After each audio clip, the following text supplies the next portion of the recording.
Welcome to today's encouragement from Our Daily Bread. Our reading, titled God of Justice, was written by Karen Pimpo. As a teenager, Ryan lost his mom to cancer. He found himself homeless and soon dropped out of school. He felt hopeless and often went hungry.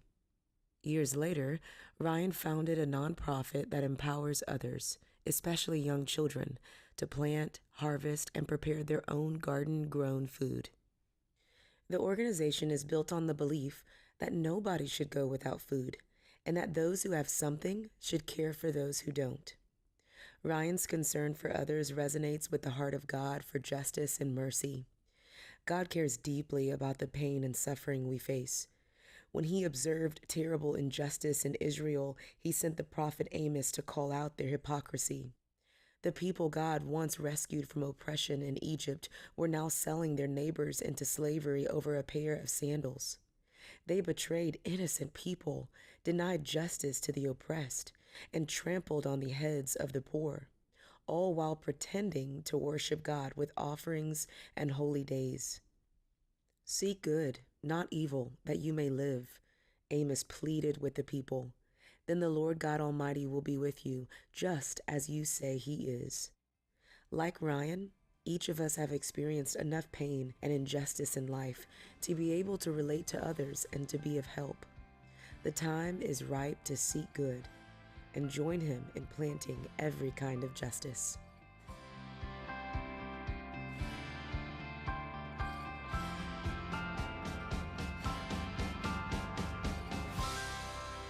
Today's encouragement was provided by Our Daily Bread Ministries.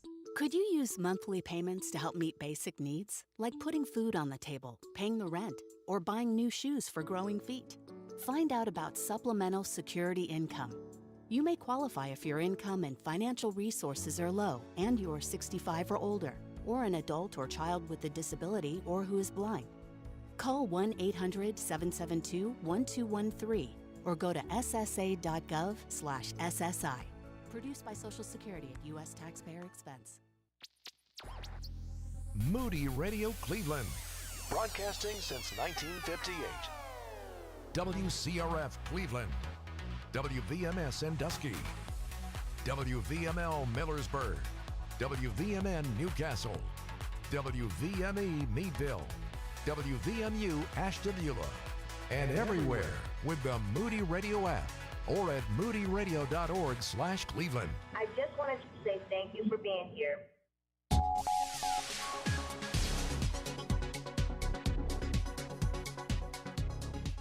Officials from the U.S. and China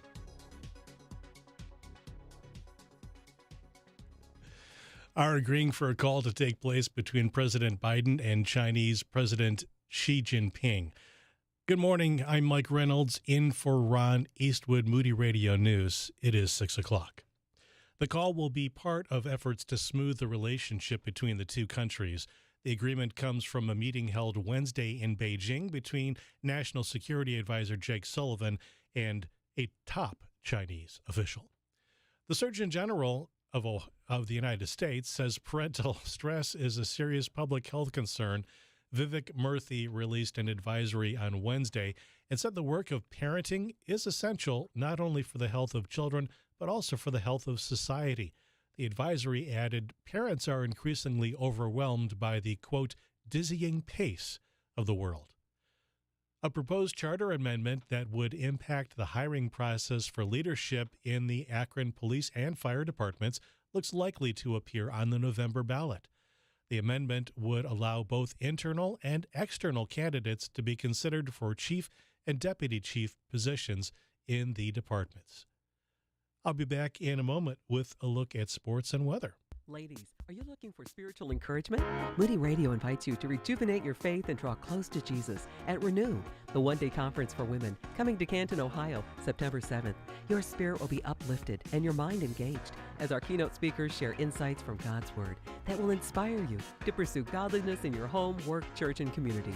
You'll also spend time in worship with hundreds of godly women who, just like you, desire a deeper intimacy with Christ. Sign up today at moodyconferences.com/renew.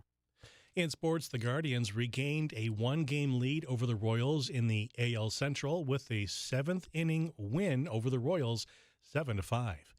The Reds suffered a 9-6 loss to the Oakland A's. The Cleveland Cavaliers signed Australian forward Luke Travers to a two-way deal yesterday. Here's your Moody Radio Cleveland weather forecast. Patchy fog until about 8 this morning, then partly sunny skies, a slight chance of afternoon showers and thunderstorms, highs around 83. Currently, we're looking at fair skies in Cleveland, 75 degrees. In Lorraine, Elyria, cloudy, 72. In Akron, mostly cloudy and 71. Youngstown is reporting that fog at 69 degrees. It's 6:03 with Moody Radio News. I'm Mike Reynolds, filling in for Ron Eastwood. Broadcasting live from the Bob Devine Studio, it's Mornings with Brian. Want to join the conversation? Call or text now at 440-546-2255. It's Mornings with Brian on Moody Radio.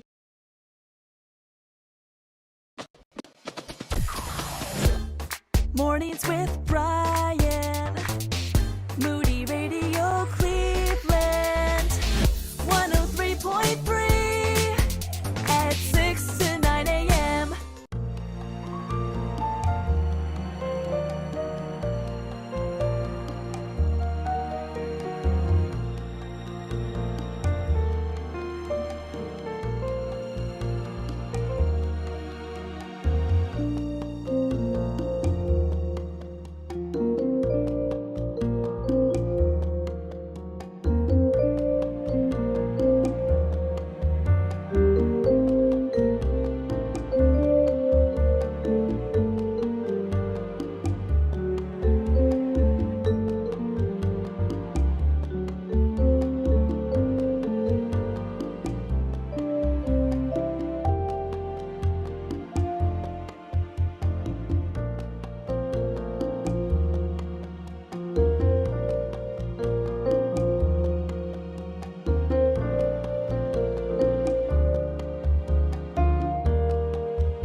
That's Phil Wickham.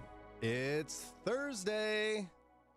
That means Dave Szfranski will be here in a little while. 440-546-2255 is where you can text in your financial questions. And by a little while, I mean 2 hours. You know, it's a few hours between friends, right, Mike? Well, when you're looking forward to Dave Szfranski being on the air, time really flies because it's something exciting to look forward to. That's right. And by the way, Mike Reynolds, thank you so much, sir, for filling in for Ron Eastwood today. You're welcome. Glad to do it. I just hope they don't find the body for a while. Yeah, it's a joke. No, Ron is off. He's got his son is in town. Yeah, it's really cool. And so they're having some great times together. Ron took a day off, which is a very rare occasion. Mm-hmm. It's kind of like a lunar eclipse or something. Wait, that's often. Solar eclipse. It's like that when he takes time off. Yeah, that and when I say something intelligent. Oh, you stop that. Now, for those who don't know Mike Reynolds and his creative prowess around here, I was going to call you Captain Creative today, but remind folks what your role is around here, for those who don't know. You're not just some guy showing up in the morning once in a while to help Ron. Although it does look like it. It does, yeah. It does look like I just kind of came in off the street. My official title is Imaging and Production Coordinator. So what that means in radio parlance and terms, parlance, I can say that. I don't know what it means, but it means that I am the one who creates the things that you hear between programs. If there is a local promotion that we're running, I create that. I might write the script and give it to someone else to record their voice. And you record it too sometimes. And I do it sometimes too. So when you hear the annoying voice guy saying, hey, we're giving away tickets this week to whoever, that's usually going to be me. But when we did one of my favorite projects was working on the Big Green Egg and Ham, or Big Green Eggs and Dad giveaway, and having you and your kids play out the kind of like being in the backyard barbecue and what you could put on this thing and all that. So that was created by me, but not voiced by me. No, the whole thing was created by you. It was beautiful. Thank you, Mike, and thank you for filling in for Ron. We're grateful. Lauren's back. Yay! Hello. She just got back from Chicago, and boy, are her arms tired from... Welcome back. Yeah. Oh, nice. I do hope Daria captured the video of you running with hot coffee. Yeah, it was very... I gave Daria the wrong mug. It's just a lot. So you have Daria's mug, she has your mug. Yeah, there's cats on it. But we wash them. And it says cat person on it. Look at it. We wash them. Cat person. I'm not a cat person. Ow, it's hot. Yes, it's called tempering the mug, Brian. Wait, what? I put hot water in them before the coffee goes in so that it doesn't get shocked by the hot coffee and make it cold right away. Oh, look at you. You are like a master barista. She is. Yes. Ron, I called you Ron That's already. Mike. Already. Tempering a mug? Yes. It's very millennial. Yes. Wow. When have I ever denied?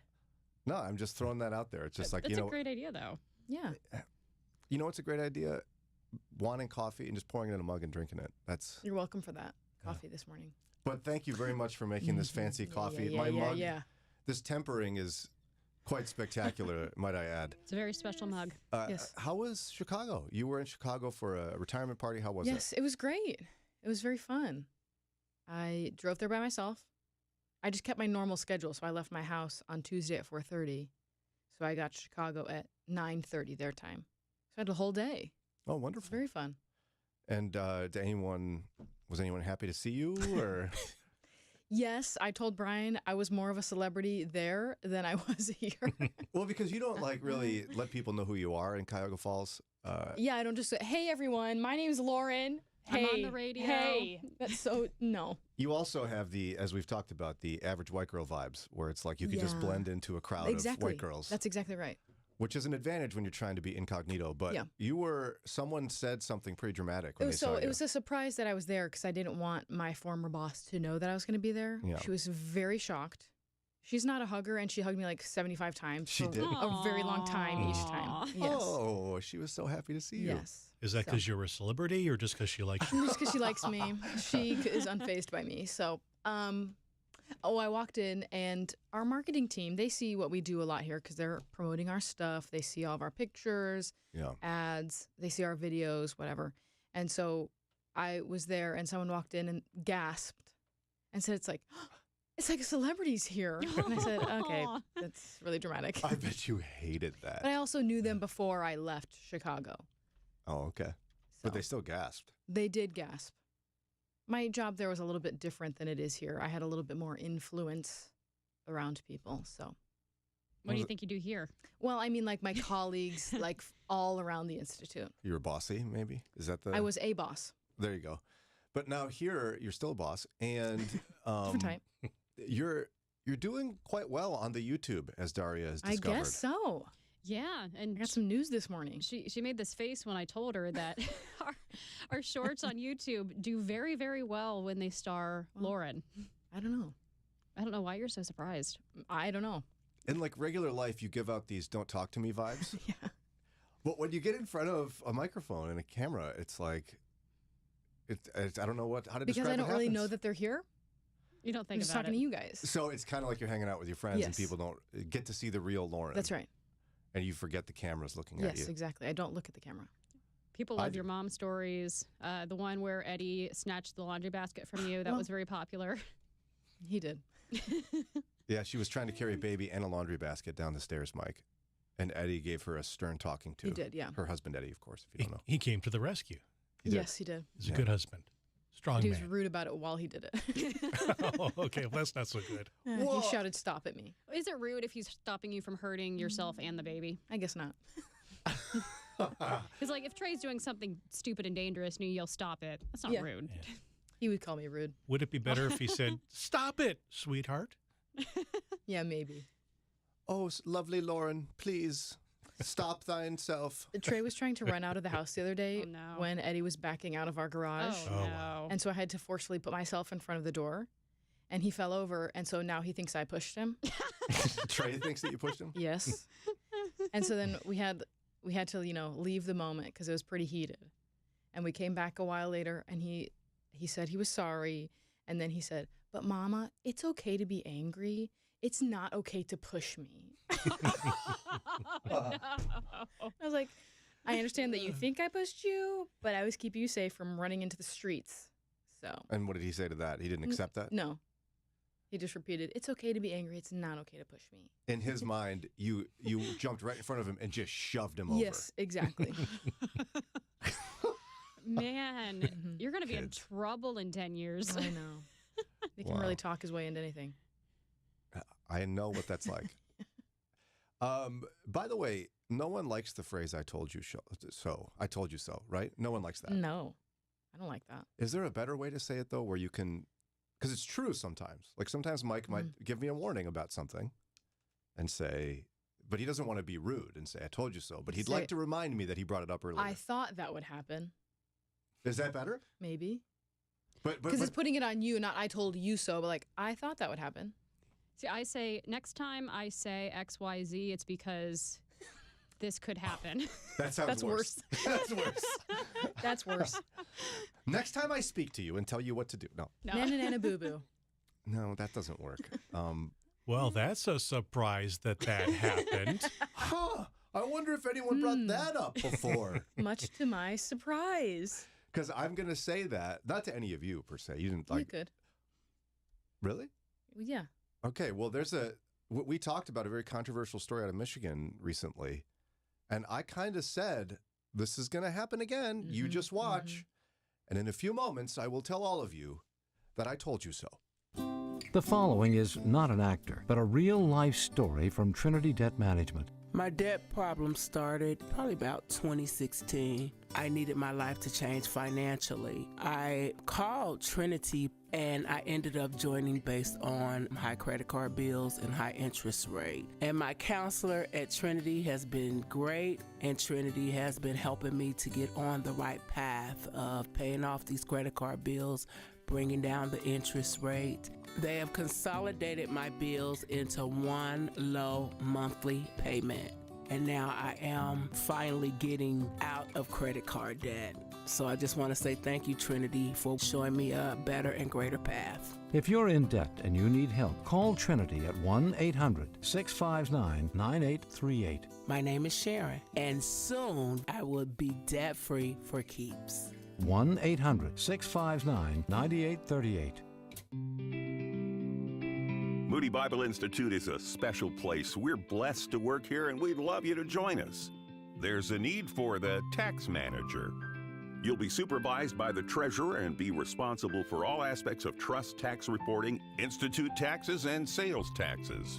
It's so satisfying to use how God gifted you for His good by joining the team at Moody Bible Institute. Apply now at moodyjobs.org. Moody Radio is thankful for The Forge, the latest movie from the Kendrick brothers about the lasting influence one person can have on another through discipleship. What does discipleship look like? The early disciples devoted themselves to the apostles' teaching, which means they committed to actively hearing, reading, and obeying the Word of God. That's discipleship. The Forge, in theaters now. Rated PG, parental guidance suggested. Join the conversation by call or text at 440-546-2255. It's Mornings with Brian on Moody Radio Cleveland.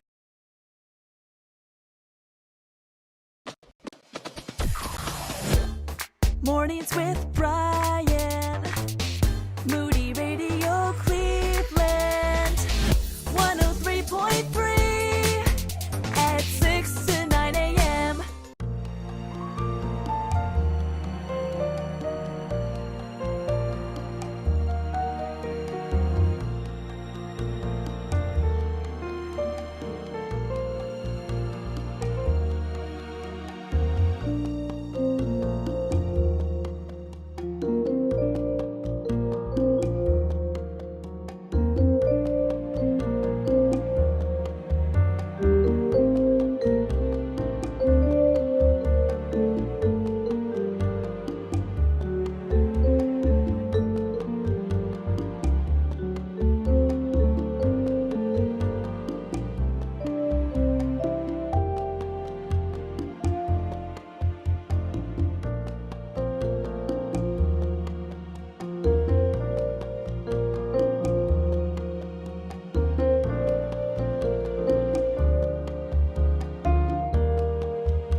It's Thursday. Good morning. 621 WCRF. We've got Mike in for Ron today. Thanks again, Mike. Hello. Throwing down the Cleveland hat right now. Gotta love that. Out of nowhere, That's Mike cute. puts a hat on. He can do whatever he But wants. not out of nowhere. He left the room and came back with it. Oh. Well, I haven't looked at him since he had the hat off, so. It was out of somewhere. By the way, it's not out of nowhere that a week from Saturday is the Renew Women's Conference. I know. Very exciting. Yes, we're going to have Dr. Julie Slattery. Mm-hmm. She's the featured keynote speaker. Yeah, she's incredible. We love her. From Authentic Intimacy, Drive with Julie podcast. Taylor James from New Community Bible Fellowship will be teaching. Glenna Marshall, who's going to be on the show here this morning, coming up in like a little over half an hour. She's a pastor's wife, mom, speaker, author, the whole bit. We're going to learn more about her and her passions and such, and get a sneak preview of her message we're going to be getting a week from Saturday. And of course, Lauren and Daria and Kelly will be leading and emceeing the whole thing. We'll be there. I saw the program recently with your headshots in it, looking very headshotty, you know. Yes, that's what they're for. Bring a Sharpie so people can have you you sad sign it's it. not you? No, it's usually you in that little round box. I don't. As much as I like looking at myself in the camera in the studio, I do not enjoy looking at pictures of myself. Well, we still have that giant pull-up banner that's going to be there, so You'll be there. Plenty of Brian. And what are you going to have me do again? I keep asking to Sit. get some sort of stage appearance Say input. hi. I get to say hi. Yeah. In a microphone. Yes, Anything else? that's about it. You're going to be at the table. Doing giveaways All of our right. swag. I mean, I've got lots of advice for women. We don't need that from you. I think that's one of the reasons why Moody does like specific women's conferences to get away from the male influence. We Well, got enough of that. I was thinking Yeah. at the very end what I would do is a whole mansplaining thing where I could just explain to everybody what had just happened the whole day. You don't even know what's going to be going on. I have to tell you everything that's going Well, on no, and where but- you have to be. But see, I would listen and then mansplain it. Oh, right. Women like that, don't they? No. Oh, they don't like that. Okay. Mm-mm. Well, then I won't do that. But nonetheless, we'd love to see you at the Renew Women's Conference. For more information, text the word Renew to 440-546-2255. It's a week from Saturday at Canton Baptist Temple. Text Renew to 440-546-2255. So, boy, I thought that would happen. I told myself that this might be a thing that would happen again. What is it? Okay, so you guys remember a number of months ago, maybe weeks, we talked about the school shooter out of Michigan. Mm-hmm. It was in a Detroit suburb, Oxford High School. Ethan Crumbly ended up killing 4 students in a school shooting. The prosecutor in the county charged his parents with involuntary manslaughter, and they were convicted of involuntary manslaughter and were sentenced to 10 to 15 years in prison. Do we remember this one? Yes. I I think feel we like were, maybe Dari was out. Were you here?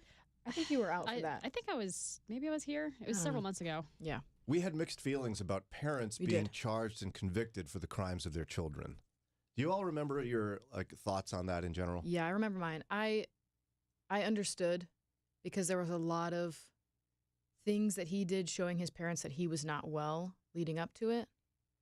And a lot of things he did showing he was not mentally well. And then they also gave him a gun as a present. He wrote a note. Nobody did anything. Yeah, the note was a teacher found a drawing on his desk of someone having shot and killed someone, and the words were on there, quote, "The thoughts won't stop, help me." Mm-hmm. And the parents were shown this Yes. And still decided let to him go back leave. to school. Yeah, they didn't take him home. Yeah. And that day is when he did the shooting. Yes. So, Mike, do you have any thoughts on this one? We didn't have you on before on this. I've only given the general details, but Yes, I do have thoughts on it. In general, I think suing someone who had really nothing to do with a crime for negligence is stupid. But like Lauren, I understand how maybe the parents should have known, quote unquote, but not being a parent, I do notice that most parents can't really believe that their child would ever do something bad, certainly not as bad as killing somebody or, robbing a bank, whatever the case may be. Parents don't want to believe that sort of thing about their kids. Mm-hmm. So easy for me to do, but I offer them grace for that they didn't see it coming because they couldn't. How could they? But on the other hand, they've got to be held responsible in some way for that sort of specific thing where you see a picture of violence and the kids saying the thoughts won't stop. Them not addressing that with him, at least, not like right there. Son, what is this? And if they did that, and his answer was, "Oh, I was just joking around, ha ha ha." Well, then, yeah, the parents are going to fall for that, and they're going to believe it, and they're going to go home thinking everything's okay. But it sounds to me like they just kind of like brushed it off. Oh, that's nothing, Yeah, they had some marriage issues. They had some financial issues. They were stressed. It was the middle of the day. I'm not making excuses. I'm just saying that was the real circumstances. And I think you're right. Parents assume the best in their kids because they want to believe it. I'm not a fan of a slippery slope argument. I think it's bad. It's bad rhetoric. It's bad debate. But at the same time, what's the age limit when I'm no longer responsible for my child's actions? Like when they're 18, am I now free? Like I could ignore warning signs and now I won't be charged? I think the school and authorities share a lot of the blame for the shooting because they should have kid should have been suspended and he should have been removed for some sort of emergency psychiatric evaluation because we know stuff like this has happened. I don't think all this falls on the parents. Aren't teachers trained at least in kind of like very basic psychology that when you see these sorts of behaviors or hear this kind of language from your students, this is a warning sign for X? Yes. Yeah, no, and in fact, that's why the parents found out about it, because teachers are mandatory reporters. And I recall that being drilled into me as a high school teacher. And I could be charged with a crime if I don't report something that I'm required by law to report. I did it fairly frequently. I know it sounds crazy, but when I thought maybe this could possibly be a whiff of mandatory reporting, I'm down in the office, I'm reporting. And it was as simple as, it's not like filing out a piece of paperwork. At least when I was teaching, it was you just go tell a guidance counselor, you tell an assistant principal. I did that on a fairly regular basis. But I also would then do that and go, whew, I'm covered now. Yeah. I've done my part. But for this, I'm thinking it ought to be common sense across the board. Everybody understands that when one of your students is drawing pictures like this and writing on it that he is involved in some way, thoughts or, this is what I want to do, obviously, but even the thoughts won't stop, help me. Why would you, as a teacher, let the kid stay in your classroom? Well, and they didn't, as far as I know. I would say to the parent, look, he's going home with you. Well, it's not a choice. What happened was the teacher showed this to the guidance counselor. The guidance counselor called in the parents immediately, had a meeting with the parents, was very concerned, and the parents refused to take him home, which is why they ended up charged with a crime, because they refused to remove him from school. I don't think it was an offense that required or allowed them, per se, to suspend him. I mean, I don't disagree that the school bears some responsibility. I can see both sides. I can see that the parents did ignore some warning signs and it cost people their lives. Yeah. I'm just a little concerned about holding parents responsible for children's decisions.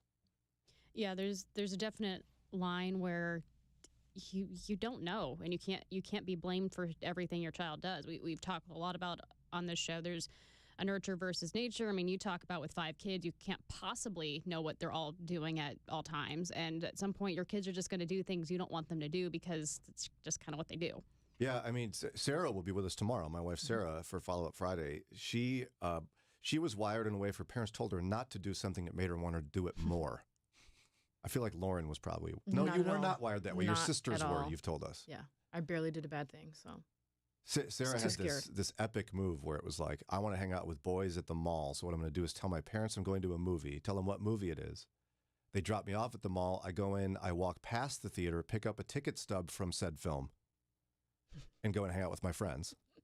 And then when I get home and mom says, show me the ticket stub. I want to know you went to the movie. Here you go. Sounds like my sister. Maybe it's a girl thing. I Maybe think girls do this. So are my wife's parents responsible for her not going to the film she said she was going to go to?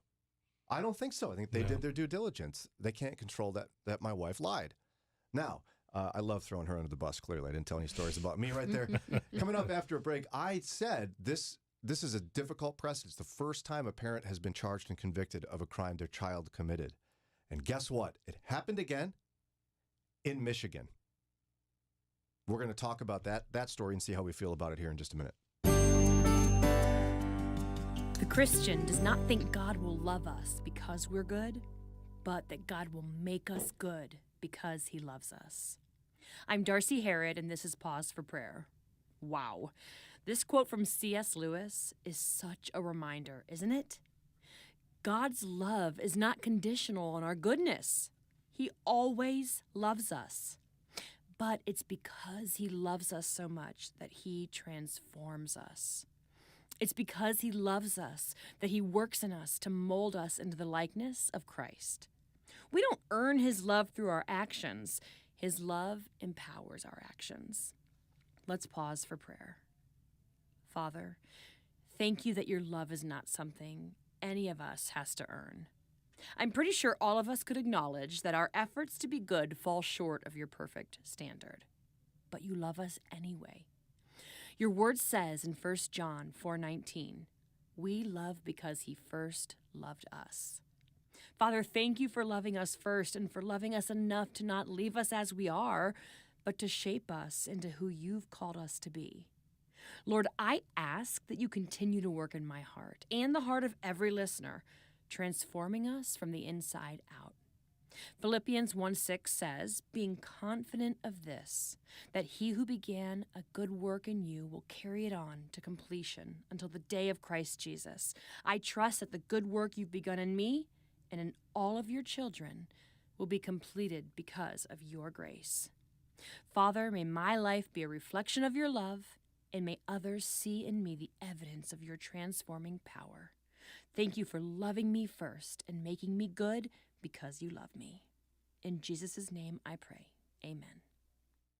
How exciting if God calls you to missionary aviation. Moody Bible Institute offers the Missionary Aviation Technology degree with a maintenance specialist emphasis. It includes engine overhaul, airframe rebuild, turbine engine maintenance and repair, avionics systems installation, and much more. Get started on your application today at moody.edu/aviation. Over 65 years of missionary aviation training.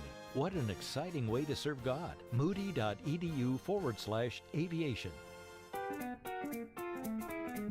Helping you take the next step in your walk with Jesus. It's Mornings with Brian on Moody Radio, Cleveland. 6:35, all the cool ladies are going to be at Canton Baptist Temple a week from Saturday. Shout out. Shout out to the cool ladies. Just all the ladies. The cool ladies. All the cool ladies. Da-na-na-na. Go ahead. No, thank you. Anyway, they're going to be at Canton Baptist Temple for the Renew Women's Conference. We'd love to see you there, ladies. Text RENEW to get more information and buy your tickets. Text RENEW to 440-546-2255. We're not like giving away a lot of more tickets, so. Yeah, you better hurry. Yeah. It's next week. Yes. There's no tickets to give away next week, so sorry about it. Better buy your tickets. No more waiting. Text RENEW to 440-546-2255. If you're just tuning in, we were chatting about how a while back we talked about the case of Ethan Crumbly and his parents, James and Jennifer Crumbly, from a suburb of Detroit, north side of Detroit. School shooter. His parents were convicted of involuntary manslaughter for their child's crime. And we all have a lot of tension in that. We get it, but we don't. We're worried, but we understand. Well, I told you, it happened again. In Michigan, Grosse Pointe Farms, Michigan, which is right on Lake St. Clair, just outside of Detroit. In November 2023, there's this kid, he's 16 years old, Kiernan Tagg. He's driving in a 25 mile per hour zone, except he decided instead of 25 miles per hour, he's going to go over 100 miles an hour. Mm-mm. Yes, over 100 in a 25 mile per hour zone, lost control of the vehicle, slams into a pole, which flips the car, slams into a tree, kills his passenger, Flynn Macro. Flynn was an 18-year-old kid, and he was killed instantly. Now, here's the problem. As investigators have come through this whole thing, the driver's mother had Life 360 installed on the driver's phone. Which is? Yeah, for those who don't know, Life 360, you can track not only a person's location, but their speed when they're driving. Now, my kids have encountered this, where they have friends who, if it's 35 and they begin going 36, mommy is calling. Slow down! And my kids think that's outrageous. I kind of do as well. Like, I don't think mom drives 35 in a 35. But anyway, the mother could track for months that this kid is going outrageously fast. Well, did she, though? Yes, there's text messages. One of them says, quote, "I have screenshots of you driving 123 miles an hour." Another one, "It scares me to the bone. It's not safe." For months, she knew because she's notified when he breaks the speed limit. That's how that app can work. You can set it up so that you're notified. Mm-hmm. She knew he was driving dangerously fast. She told him she's concerned about it, but she never took away the keys and let him keep driving. And so what happens? Eventually in November, he drives over 100 miles an hour in a 25 mile per hour zone, kills his passenger, Flynn Mackerel. And now Flynn's parents want the mother charged. They want her charged with a crime. Because they say, quote, "a reasonable person would have taken his keys away." So now she's guilty of a crime in their minds, and they want her charged. Mm. What do we think? Is it her fault? I think it hurts me to say this, but I think this one is more reasonable than the school shooting one because this was a very logical outcome, whereas most people would be forgiven for not realizing that their kid was about to commit a heinous crime, such as killing their own classmates. And this one did have a simple solution. However, not to blame, a victim, someone who's unfortunately now gone. His friend shouldn't have gotten in the car. So maybe she's not 100% responsible. Yeah, and I mean, the kid's going to be charged with a crime. The driver, Mm-hmm. He will be held responsible for killing his passenger. As well he should. It's a tough one because we don't know some of the interpersonal details with mom. I think it's super possible that she would have been like, "Son, you need to slow down." "Okay, mom. Are you going to slow down now?" "Yes, mom." Teenagers talk like that. They appease their mother to get their mother to be quiet. Yeah, I did. Yeah, Mike, you terrible young man. No, I did it too. I mean, come on. The first time your child goes that far over the speed limit, I'm talking like 10 to 20, let alone 100, their keys are gone for an indefinite amount of time. Now, I'm not condoning the activity. Have any of you been in a vehicle as a teenager when someone went over 100 miles an hour? No. I have. It was on a highway, but a buddy of mine was like, "Let's see how fast this car can go." I was not happy. I didn't feel safe. Yeah. But what am I going to do? I'm in the passenger seat. Nothing I can do about it. Right. I'm sure his parents disapproved of his decision in his really cool car to do that. Yeah. And your friend wouldn't have listened to you if you said, "Hey, man, slow down." Yeah. So you'd be comfortable with mom being charged with a crime for not taking away the keys? I don't know. I mean, if that screenshot was like the only time the kid had ever sped that much, then once is like, okay, don't do this again. Okay, mom. Yeah, that was wrong. I won't do it again. And then he might drive 6 months and there's no problem, and then he forgets his promise and drives 100 miles an hour in a 25 mile an hour zone, being stupid.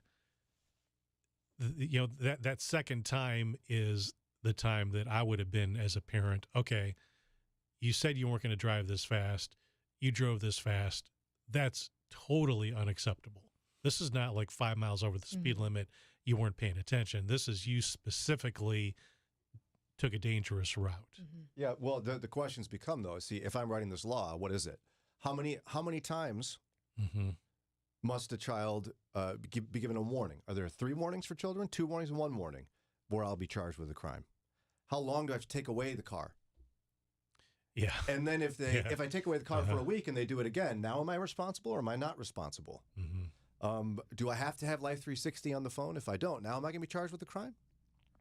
It's a very sticky situation, and I don't think there's a good answer. Is the difference that he's at the age where he has a driver's license, so he's, said that he's going to follow laws, he's taken classes, he's taken courses, and so it's his responsibility? I mean, there has to be, right? At 16, if you're legally given a driver's license and you're legally allowed to drive alone, you begin to bear responsibility for your decisions.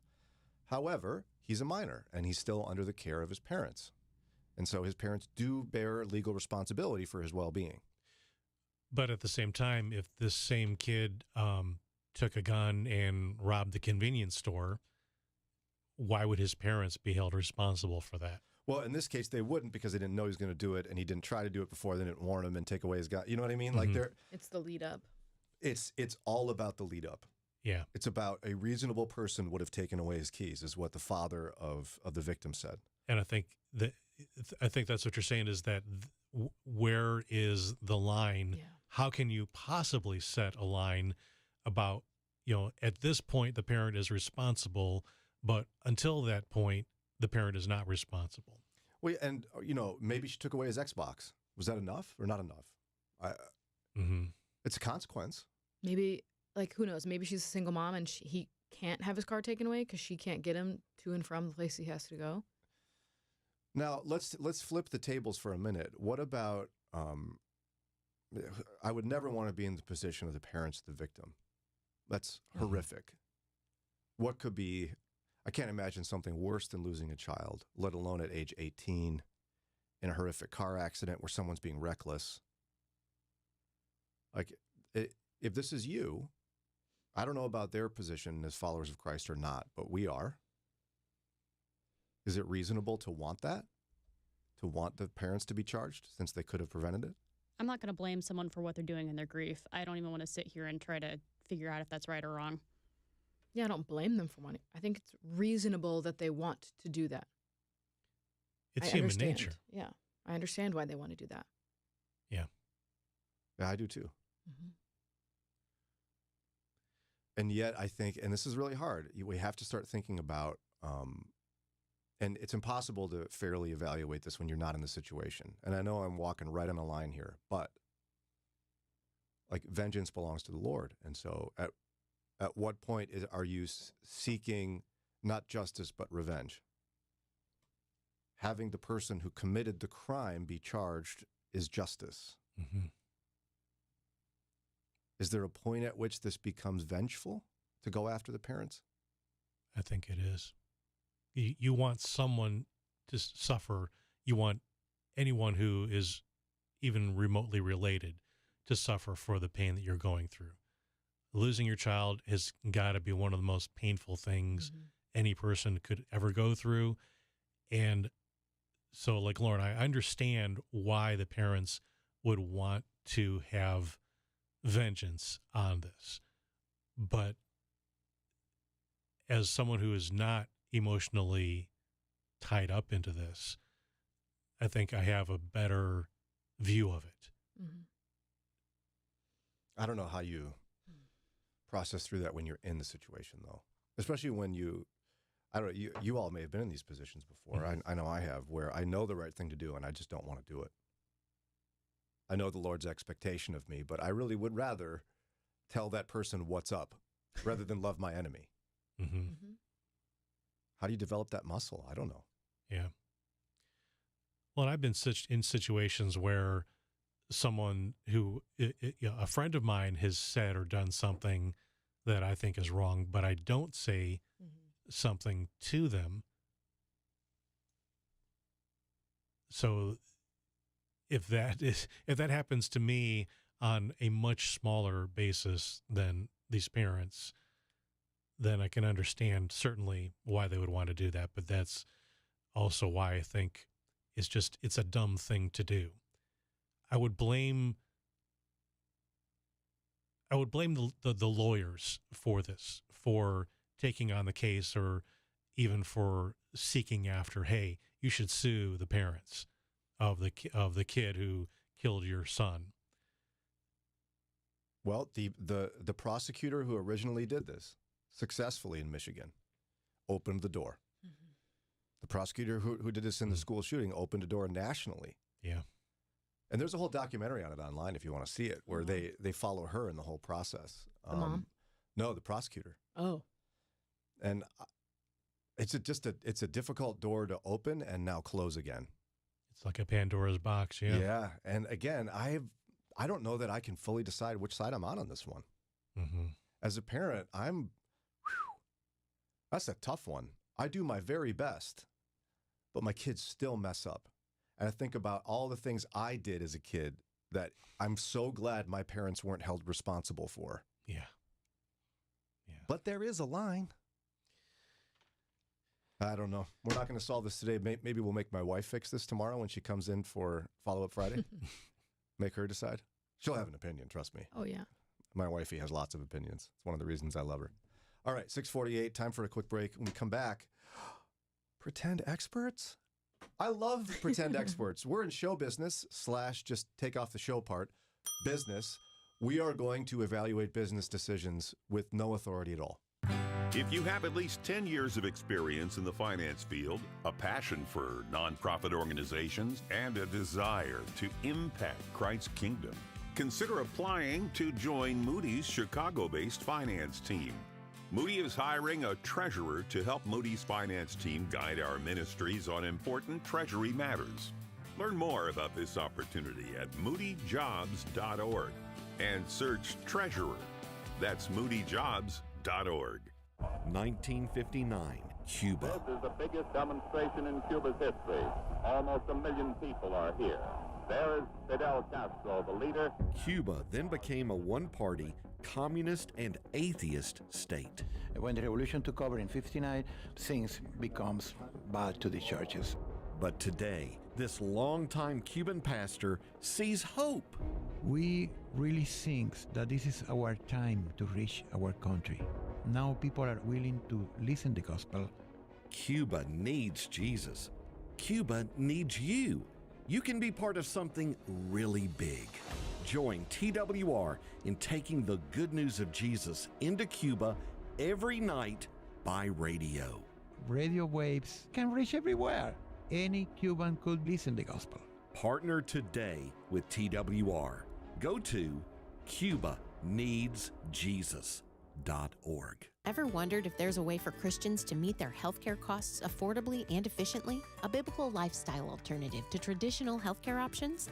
The answer is Christian Healthcare Ministries. They've enabled believers to live out their faith while embracing a voluntary health cost ministry for over 40 years. It all starts with a visit to chministries.org/Moody to see how CHM meets values and healthcare costs. Get more information and have your questions answered at chministries.org/Moody. Pour another cup of coffee and settle in for engaging, Christ-centered conversations. It's Mornings with Brian on Moody Radio.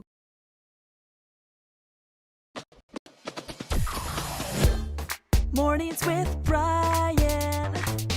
Moody Radio Cleveland. 103.3 at 6 to 9 a.m.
They look at business decisions and impose their positions. Without a doubt, they know what they're talking about. It's time for Pretend Experts. First story comes from San Francisco, California. It's a great town. It is. Rice-A-Roni's from there, which is, everybody loves a That's little bit of random. that. San Francisco treat. I've never heard of that in my whole life. You ever heard of Rice-A-Roni, or that it was from San Francisco? That it was from San Francisco. Okay, I was about to be concerned. No.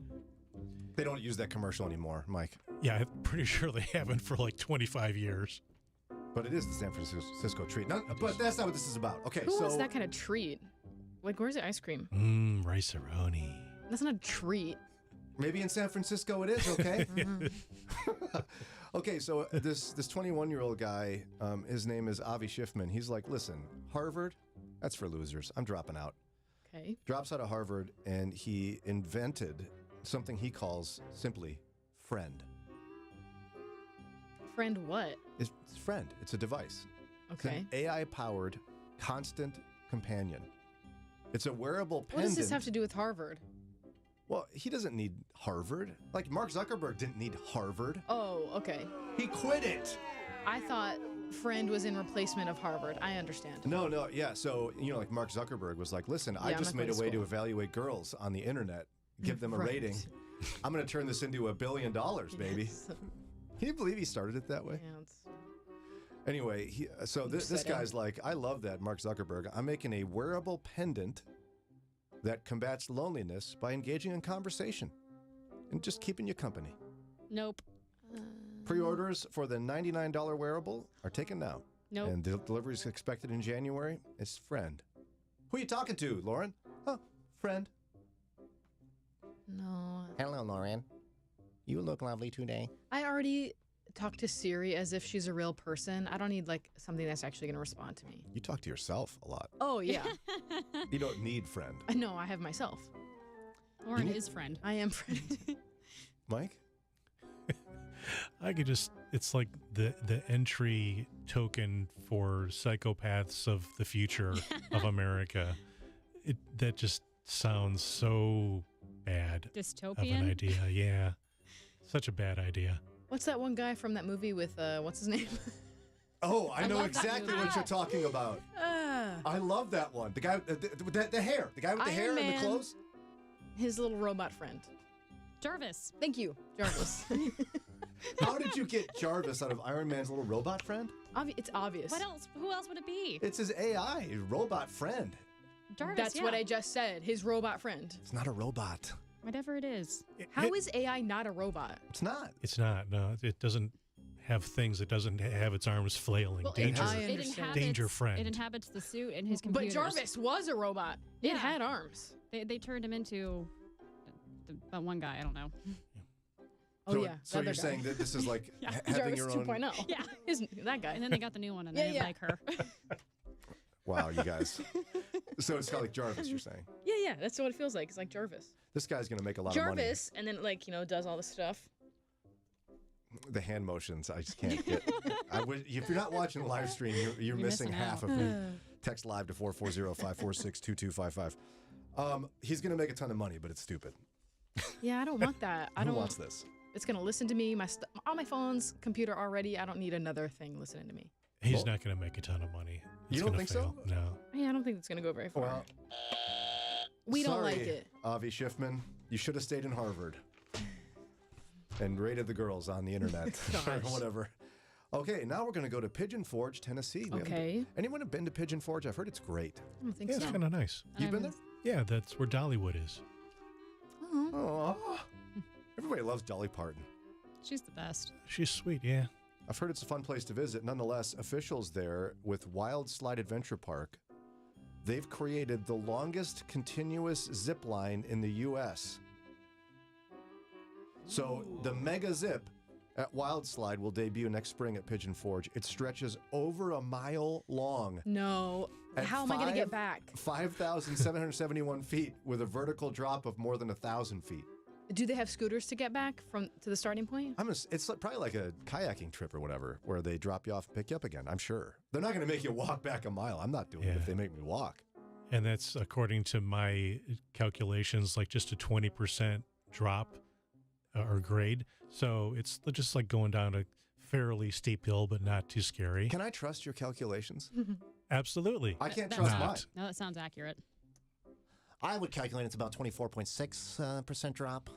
I don't know. I don't really like anything like that.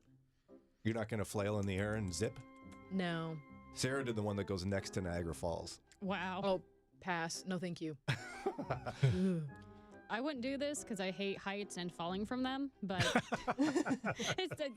overall, it's a great idea. They're going to make money. Yeah, I'm sure somebody will like it. Maybe it's just not me. People are going to do this. And how am I going to get all my stuff to the other side?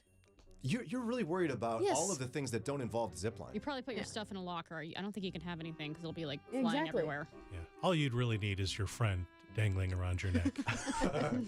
Don't worry, Lauren. Scream at him the whole You way. have a ride What at if the it end. screams back? It's scared too. I guess we like that one. There we go. Final story. It's a German story. Yeah. Okay. The Germans.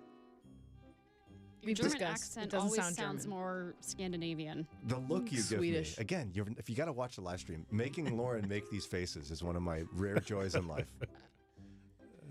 Well, we go to the Germans, and they have Tomorrow Bio, is what they've created. Tomorrow Bio. It wants to bring you back from the dead. No. Nope. They'll freeze your body in liquid nitrogen immediately after you die and revive you when and if the technology catches up to save you. And if you can't afford that. Save? If You're already dead. Well, yeah, but haven't you seen the movies? Like, Lauren dies Like Captain America? of something that they think will be curable in 100 years. So, quick, freezer. And it would only cost you $216,500. Oh, is that all? And if you're like, wow, that's No. really pricey, I can't afford that. They We would don't just need- freeze your brain for 80 grand. Oh my And goodness. do Ooh, a what with bargain. it? I don't That's like a good this. deal. Yeah. Women like a good deal. We don't need to cure death. It's inevitable. Jesus did that already. Yeah, just like it's gonna happen. So He didn't charge you a dime for it. Correct. yeah, exactly. We don't need to be doing all this. It's very movie. Like, this has happened in a movie. Mike, And help like, me out what on am I this. supposed to grieve? Well, this Or is not not. the first company that's done this. Cryogenics has been around for a long time. Well, yeah, but in the movies, like, it works, though. Yeah, like Captain America. No, but there was a really bad cop movie with Sylvester Stallone years ago where they unfroze him to go fight his arch nemesis, who was also unfrozen. Judge Dredd? No. Was that wasn't RoboCop, was it? Or am I thinking? I'm thinking something totally different. Never mind. No, Daria.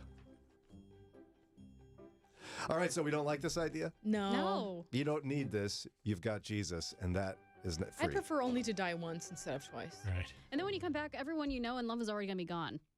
Yeah, exactly.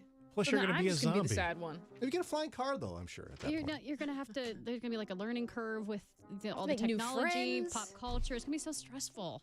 Just Where let are me your die. things going to be? Where are my things gonna be? I don't want to make new friends. Just let me die. I don't How need will to you do get that. back to where you started? Exactly. Inflation. I'd like to just see Jesus the once. Thank you. Once and then just forever. Okay, so we're giving this a big no. All right, sorry, Germans. You've had lots of ideas over the years. This is not it. That was one of them. Yeah, that certainly was. It's 7:03. It's time for Mike's News. When we come back, though, we're going to meet a friend who's going to be at the Renew Women's Conference. Glenna Marshall, one of our featured speakers, joins us live in just a minute. Mornings with Brian on Moody Radio Cleveland, WCRF Cleveland, WVMS Sandusky, WVML Millersburg, WVMN Newcastle, WVME Meadville, WVMU Ashtabula, and everywhere with the Moody Radio app or at moodyradio.org/Cleveland.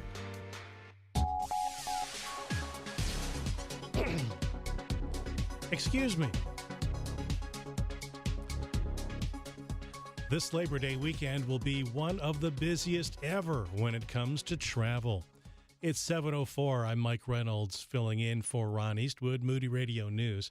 AAA reports domestic travel during the last holiday weekend of the summer could jump as much as 9% compared to last year. Meanwhile, the TSA said it's getting ready for the busiest Labor Day travel period it's ever seen, with an expected 8.5% increase in passengers compared to 2023. Speaking of passengers, a number of individuals were taken to a local hospitals yesterday morning after an accident involving a car and a Greater Cleveland RTA bus. The accident happened near East 102nd Street and Euclid Avenue. There's been no word on how many people were hurt and no word on the extent of their injuries, but police are investigating. The Cleveland Browns have added 13 players to their practice squad.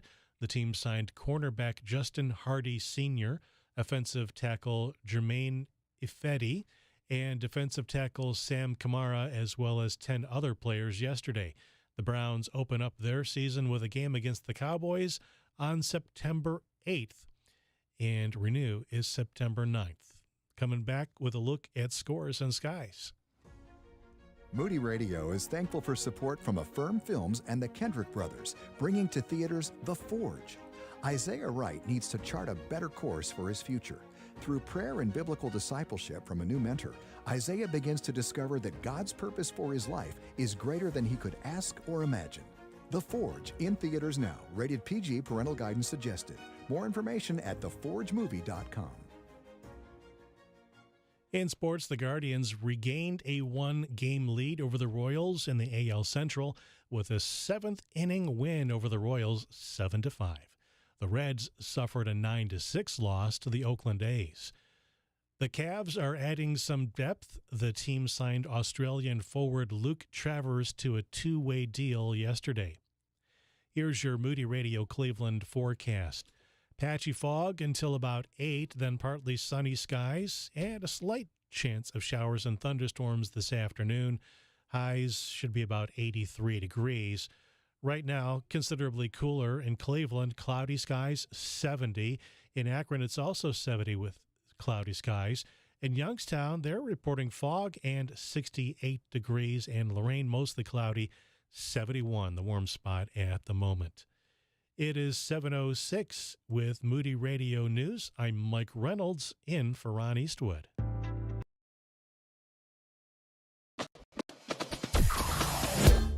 Mornings with Brian.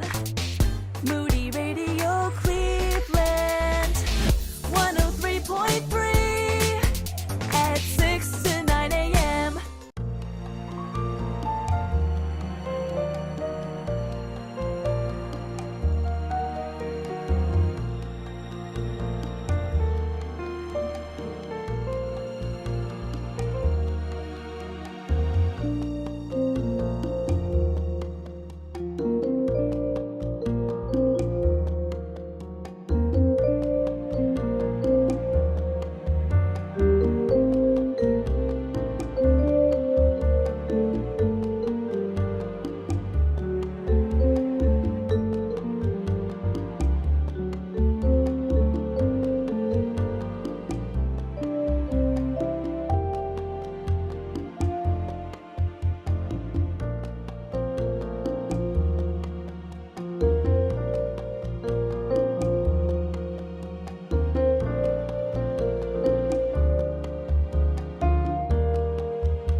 Moody Radio Cleveland, it's WCRF Mornings with Brian, 7:10 here on a Thursday morning.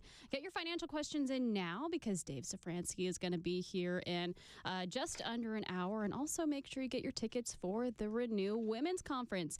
It's next Saturday. Can't believe how quickly it's coming up. Wow. I'm personally really looking forward to it. I enjoyed it last year. We know many of you did. So get your tickets get your tickets now. Text Renew to 440-546-2255. And speaking of the Renew Conference, do we have a special guest with us, Brian? Oh, boy, we do. Oh, boy. Not only is it the first time on the show, but she's one of our featured speakers at the Renew Women's Conference a week from Saturday at Canton Baptist Temple.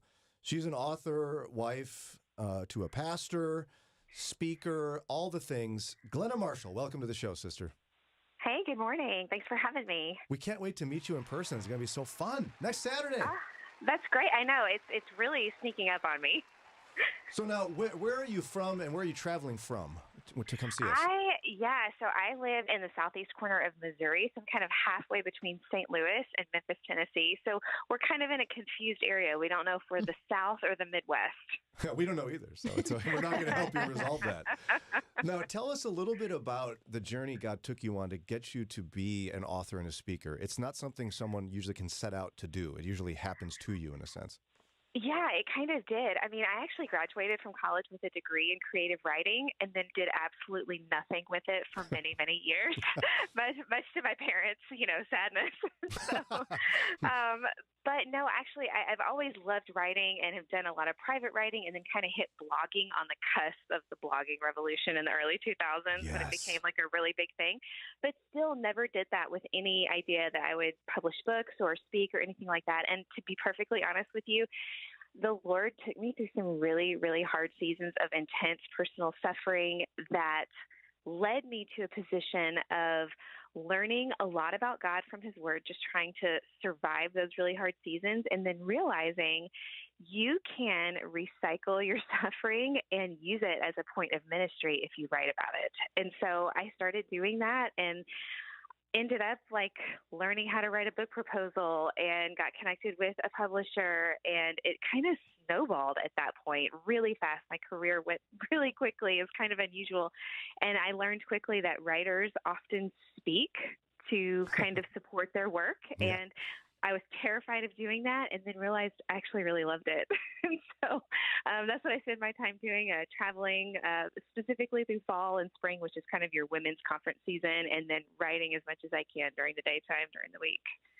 Yeah, we don't want it to be that the growth we experience most or the big lessons we learn come through pain, but that is how God often / almost always works. What was that in your life that brought you to this? What was the pain? Yeah, so multiple things. My husband and I moved to Missouri a couple years after we got married for him to pastor our church, and it was just intensely hard from day one. Rural church ministry is hard stuff, and we had a really hard go for the first decade, really. I mean, just trial after trial after trial. Overlapping with that, we had found out the week before we moved that we would be unable to have children, which was such a deep, just a really hard blow. And we really didn't even have time to process it because we were having this huge life transition into ministry. And we just kind of dealing with those two things. I mean, in God's kindness, we adopted our two sons through the years, but in kind of the stress of ministry, I began to have physical symptoms that affected me. It seemed like stress, and then it turned into just a raging autoimmune disease, which was triggered into activity by an intense amount of stress for a long time. And I have a couple of chronic diseases that I will always have. And so I deal with pretty crippling pain on a regular basis. And it was really those kind of layered trials that led me to this point in my life where I thought, how do I reconcile what I know about God from Scripture with these hard things that I'm living with? And that is where I believe God has done some of His best work in just showing me that He is kind and good, even in the face of suffering. Is it fair to say that pastors' wives are often expected to kind of hide some of these struggles from parishioners? Yeah. Well, I don't know if it's maybe to kind of present themselves as they've got it all together. Yeah. But I think on the flip side of that is that people view pastors and pastors' wives as the people who are supposed to be there for everyone else's struggles. And so there's not really time for you to have your own struggles. And there's not a lot of maybe safe space for you to be really honest about what you're going through. Yeah, that's got to be so hard to suffer in silence in many respects, beyond the fact that infertility is often such a suffer in silence kind of situation, right? Oh, it really is. It's very isolating. I mean, when you're in a church, specifically, if you're in a close-knit church and people are having babies, I mean, and you're the pastor's wife, you got to be there for every baby shower, every hospital visit, taking meals. And I mean, it's a gut punch for every single time. And you feel very alone, but you also feel like you have to rise above it, especially if you are, if you're in ministry. It's kind of a put your sufferings in your back pocket for a while, and that can be really hard to do. Well, I'm grateful that you said yes to the Lord in allowing those difficulties to become ministry to others. And we're excited to hear what he has for you to share with us at the Renew Women's Conference next weekend. What is the Lord guiding you to, in terms of general topic and direction for your talk? Well, I love the general conference theme and the title of just what does it mean to renew ourselves after the image of our Creator, that passes from Colossians. I memorized the book of Colossians a couple of years ago, and I just loved that section just because it speaks to spiritual growth comes from thinking deeply and learning more about God. And so as I prayed through what I wanted to speak about, I love the passage in John 15 where Jesus gives it's his last I am statement where he says, I am the true vine, I am the vine and you are the branches. And he basically gives us what we need to know about how to grow spiritually in him. So sort of leaping from that, what does it mean to renew our minds and renew our hearts? It means to grow in Christ. And so I'm really excited to walk through that passage because I think Jesus gives us such clear instructions on how to do that. I can't wait to hear more on that. I know it'll connect deeply with people's souls. Ladies, you've got to get your tickets before it's too late. We don't want to have this thing sell out and you miss out. For more information, text the word RENEW to 440-546-2255. RENEW to 440-546-2255. Now, Glenna, in the meantime, if folks want to learn a little bit more about you and your ministry, how can they connect to you and learn about you and your books? Sure. Well, probably the best way to find me is I still keep that blog from many years ago. So it's GlennaMarshall.com. I'm also on Instagram at Glenna D. Marshall. And a simple Google search with my name will bring up all of my books. There's not lots of Glenna Marshalls out there? There's really not. It's okay. Nothing wrong with that. God bless you, my friend. I can't wait to meet you in person next week. Safe travels, and we'll see you real soon. Thank you so much. I'm looking forward to it. You bet. All right. Wow. That's it. She's been through a lot, you guys. Yeah. And I know there's a lot of women who would connect to not only her experience with infertility, but her experience in ministry. Rural life and rural ministry is very complicated, especially moving into a community where a lot of people have been there for a long time. It's going to be powerful. Now, how generous are you going to be here today, Lauren? You said we have almost no more tickets to give away. I'll give away a pair of tickets. What, another pair? One pair. Okay. Well, you heard Glenna Marshall. If you want to hear her talk in person, this is your shot. We're going to give away a pair of registrations right now to the Renew Women's Conference happening next Saturday, September 7th at Canton Baptist Temple. Not only will Glenna Marshall be speaking, but so will Taylor James and Dr. Julie Slattery. Lauren and Daria and Kelly will be there emceeing and doing dances and coordinated singing and everything, choreography. I think there's even some backflips. We don't know. We're going to see. It's going to be it's going to be amazing. And there's Panera for lunch. I can't wait.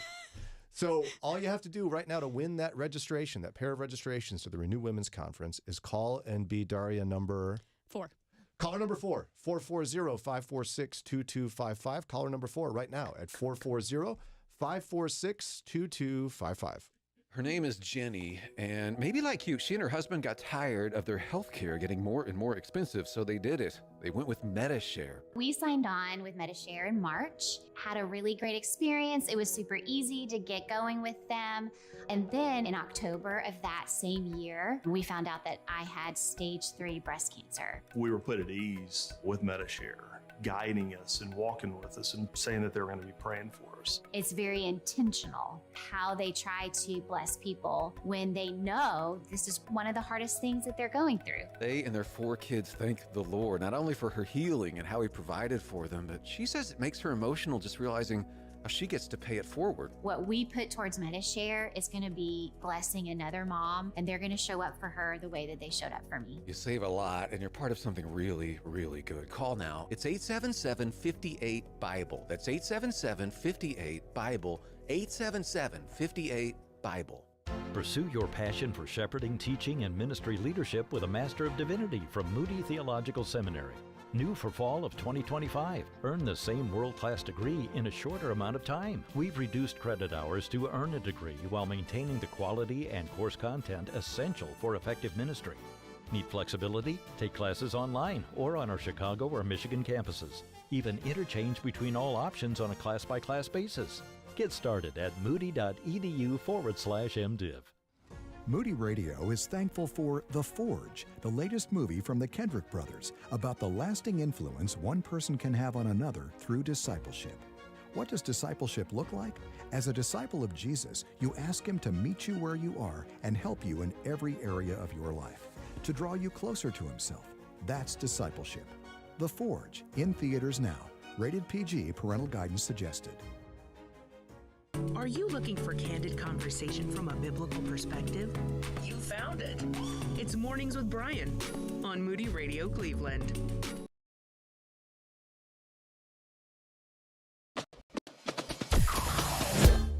Mornings with Brian. Moody Radio Cleveland. 103.3 at 6 to 9 a.m.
It's Jordan Felice, 7:25 here on a Thursday morning. You're listening to WCRF Mornings with Brian. So I had something happen to me yesterday that I wanted to share with you guys. Okay. Bear with me.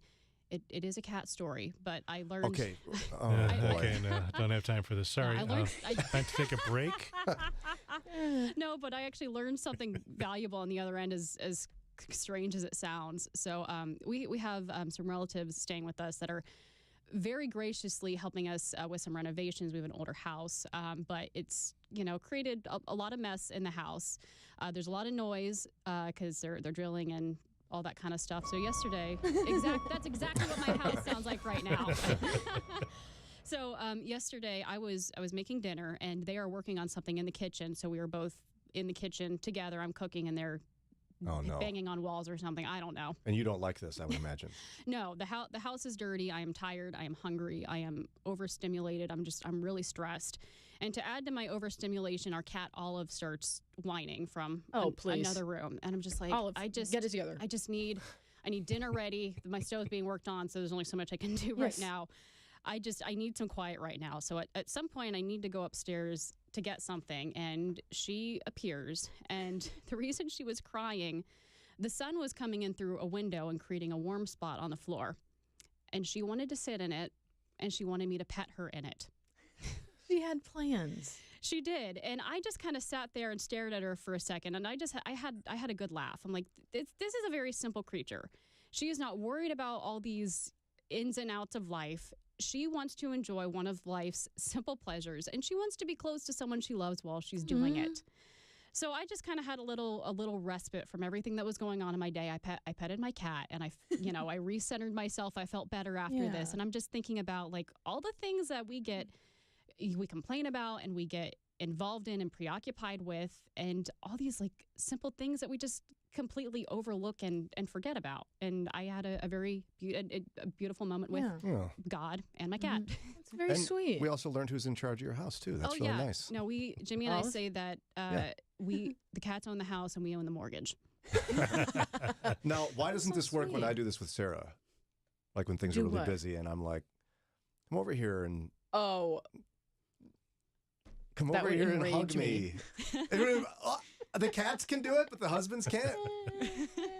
Oh, Sarah, I know you're cooking. Come over here and hug me. I'm in the warm sunshine. Yeah, whenever I lay on the floor in the sunshine, my wife doesn't appreciate it for some reason. I don't understand. What's with the look, Lauren? Just when you're overstimulated, you're just like, first of all, I want to be touched. I also don't want someone talking to me. I'm trying to do something, and you're just another person that's asking me for things. You're in that tough phase too, where the kids are always hanging on you. I remember I'd come home in that era, wanting to I'd even lean in just to kiss Sarah's cheek or something. Don't touch me. People have been touching me all day. Don't touch me. Oh, love you too, babe. People, our children. That's great. and animals do it too. Oh yeah, they have needs. My dogs, that sometimes are like, you're gonna pet me right now. Mm-hmm. No, Olive in particular. I mean, she's like a human baby. Like her cry sounds oddly like baby-like. It just this weird whine that comes out, and then she's doing this new thing where she needs me to hold her and gently smack her butt while I'm doing it. They have to walk around with her like this. Does she burp? Sometimes. She's a spoiled kitty. She really is. But she just wanted to sit in the sun. It's fun to spoil animals. I spoil my dogs all the time. I'll look at my Gunner and he wants me to pet him. Clearly, he's making that obvious. I'm like, I don't want to pet you right now, and then I start petting him. Yeah, of course. I can't stop. What else are you gonna do? And then cats, they rub on your legs and they push real hard. Oh, yeah. Oh, yeah. I can't tell you how many times I have almost face planted because they do this thing where they get right in front of your feet and trip you. The first apartment Jimmy and I had, our cat Hobbs was the exact same color as the floor. Oh, so we would trip on him all the time. Poor Hobbs. I bet that hurt too. Not his fault the floor was the same color. I mean, the exact same color. So is there any way I can make myself cute enough that I would be able to lay in the sunshine and get Sarah to pay attention to me? You'll have to ask Sarah. She'll be here tomorrow. What do you think she'll say, Mike? Oh, I'd like to know. I'm glad I'm filling in for Ron tomorrow. We'll have to ask her. Yeah, my wife Sarah's going to be here tomorrow for Follow Up Friday. I can only imagine the the long list of things she might say to that question. It's 7:30. We got to take a quick break here. When we come back, it's been a while since we've spent time with our friend Erica Kurcsack, and she is from Maranatha Bible Church. And she is with the ministry Grace and Beauty that ministers to women who are going through infertility, miscarriage, stillbirth, or the death of a child. It's a difficult topic, but such a powerful ministry. It's really making a difference. And she's going to chat with us about 3 questions people who are going through suffering typically ask. I'm Peggy Tustin, and this is Pause for Prayer. Where shall we buy bread for these people to eat? Jesus asked Philip. Over 5,000 had followed him to a remote location. Where and what would they eat? It would take half a year's wages for each one to have a bite of bread, Philip replied. Then a boy offered 5 small barley loaves and 2 fish. Jesus gave thanks and distributed them to the crowd. After everyone ate their fill, the disciples gathered 12 baskets of leftovers. Let's pause for prayer. Dear Lord Jesus, many of us feel we have so little to offer, little strength, little faith, little talent, little finances. How can our small loaves and fish make a difference? But when we place our little into your hands, you multiply it and make it more than enough. First, Lord, help us recognize what we do have. You have given us spiritual gifts, talents, experiences, passions, and financial means. I pray we will not selfishly hoard them or dismiss them as too little to matter. But like the boy with the loaves and fish, we place what we have into your hands. Our ability to teach or cook or comfort or pray or whatever it is, we believe you will multiply it. You are a God of abundance. You own the cattle on 1,000 hills. There is no hunger or poverty or homelessness in heaven.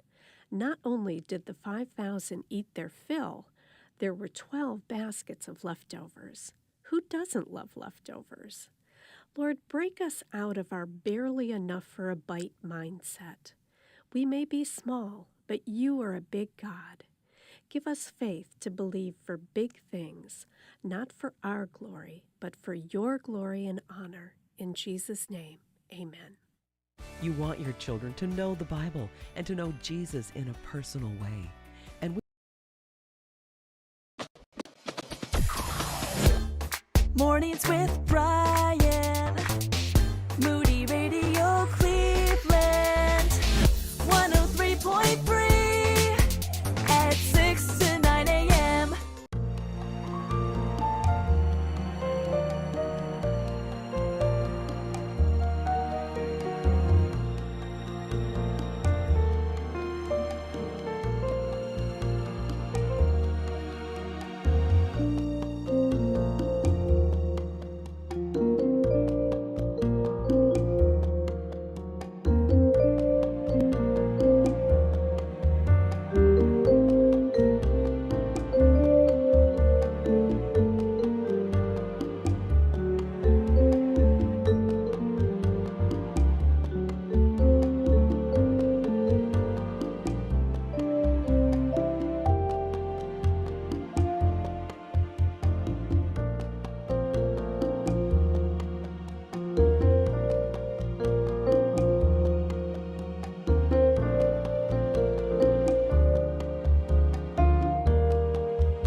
7:37. It's Mornings with Brian, WCRF, Moody Radio Cleveland. Ladies, make sure you get your tickets for the Renew Women's Conference. It is next Saturday, September the 7th at Canton Baptist Temple. We have Dr. Julie Slattery, Glenna Marshall, who we just heard from. You can go back and re-listen to that conversation if you want to, as well as Taylor James. We've also got Panera for lunch. So make sure you get your tickets.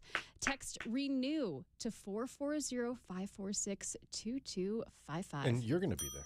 I am going to be there. And Lauren and Kelly. And I'm there for the sandwiches. Yeah, Lauren's there for the sandwiches. And Brian will be allowed in the building, but we have sequestered him in the corner. Well, but I can't wait to see how when you two like go on stage the first time. There's going to be some kind of little ditty, right? Some kind of. If by ditty you mean walking from my seat up to the stage and grabbing a microphone, going then like yes. this. You're going to do some kind of like wave or smile. Obviously. There will be smiling. And see, people will be expecting YouTube Obviously. Lauren. What? They're going to be expecting YouTube Lauren, the I know you and I'm your friend Lauren, as opposed to the get away from me, don't talk to I'm me in the Lauren. public. That's in public. Yeah. Sure. It's different when you can like see the audience. It's kind of, we have to remind ourselves that we're actually talking to people and not just the 4 or 5 people in this room. Well, you know who else has been at Renew for many years? Who? Erica Kurcsack, our good friend from Maranatha Bible Church, where she leads the ministry Grace and Beauty. Welcome back, Erica. Oh, we got to get her mic going. there we go. Are we there? Really bad morning show engineer. Okay, I think we're ready to go. All right. Good morning. You went and hung out with my wifey actually at it last time. Yes. That's nice. Good time. Yeah. You like a good women's conference now and again. Absolutely. Ladies like a good cry, don't they? Isn't that what? You don't have to cry. There's no required crying at the No. Renew Women's Conference. You can if you want to. It's welcome, but you also don't have to. Are you going to cry? Probably not. Okay. I could work on that. Pinch her real hard. If you touch me. You'll be crying. No doubt that will happen. Erica, so good to have you here. Your husband, Nathan, is the missions pastor at the church. He's been on the show many times with us. We call him affectionately Dr. Hottie. I'm not certain if that's what you call him at home yet. Not yet. He just got his doctorate. Yeah, I think you're the only one that calls him that. I'm trying to see if it'll catch on. Why did you start doing that? That's Because weird. I knew like he would that. be uncomfortable with that, and for some reason that entertains me. I don't know why that entertains me, but it does. But that's not why Erica's here. Erica, you helped launch and now run Grace and Beauty, which is a unique ministry. I'm not seeing many other places doing this kind of thing. Help us understand, again, what is Grace and Beauty?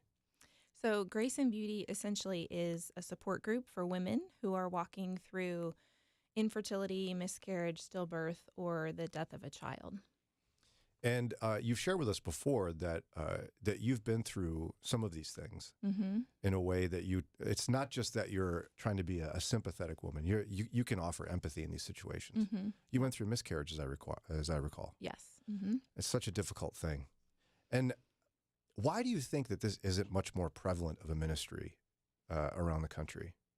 I think most women are kind of grieving alone because nobody's really talking about it, so it doesn't really give you a safe space to talk about it. And most people don't know what to say, to be honest. If you haven't experienced it, it's a difficult thing, and so to know how to talk about. So people usually just say nothing, which ends up being even more hurtful when you're alone. Well, and then how do you bring it up is the other thing. It's like many difficult things in life. You can't just, hey, how you doing? Actually, not that great. Guess what just happened to me? I mean, there's not many opportunities to share that kind of pain. Right. And I think that's what makes Grace and Beauty unique. I mean, it was birthed out of the suffering of one of my really close friends. Actually, 7 years ago this week, in fact, she lost her baby, Annabelle, at 36 weeks of pregnancy. And we were all just so shocked and devastated. It was unexpected. It was unexplainable. And so over the course of those next several months, just a close community of us friends just leaned into her and loved on her, and we cried with her. We helped her just sit and listen with her, really, as she processed through her raw emotions, and really kind of watched as she leaned towards the Lord rather than away from him, even though she was angry and struggling. And so I think because of that, fast forward 4 years, she really felt like her heart's desire was to see that no woman would have to walk through that kind of thing alone. And so she really felt led to start this group. And the Lord has allowed us to create that safe space for women to grieve together, to ask their tough questions together, and just kind of remind each other of truth when they're in a dark place where you can't really remember what the truth is yourself. Well, and because you were relatively, if not completely alone. I mean, apart from your husband, you didn't have that support system at the time. Right. Yeah. And do you think part of that was because of your position as a pastor's wife, or you felt like you didn't have a support system in that sense, or what? Why were you alone in that?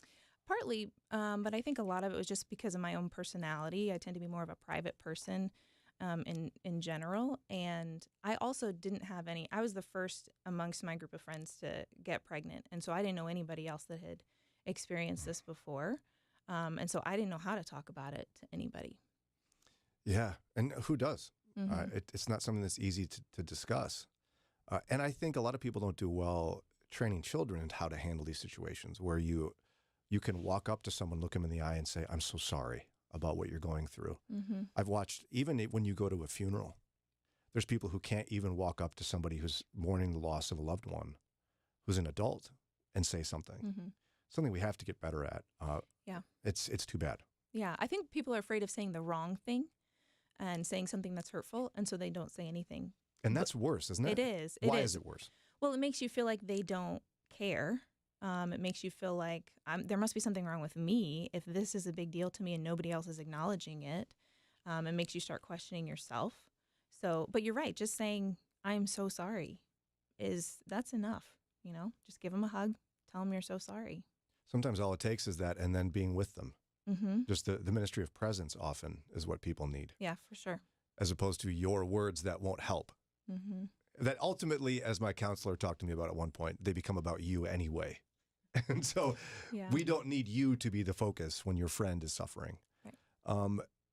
You want to chat with us today a little bit about 3 questions people ask when they're going through suffering. What's the first one?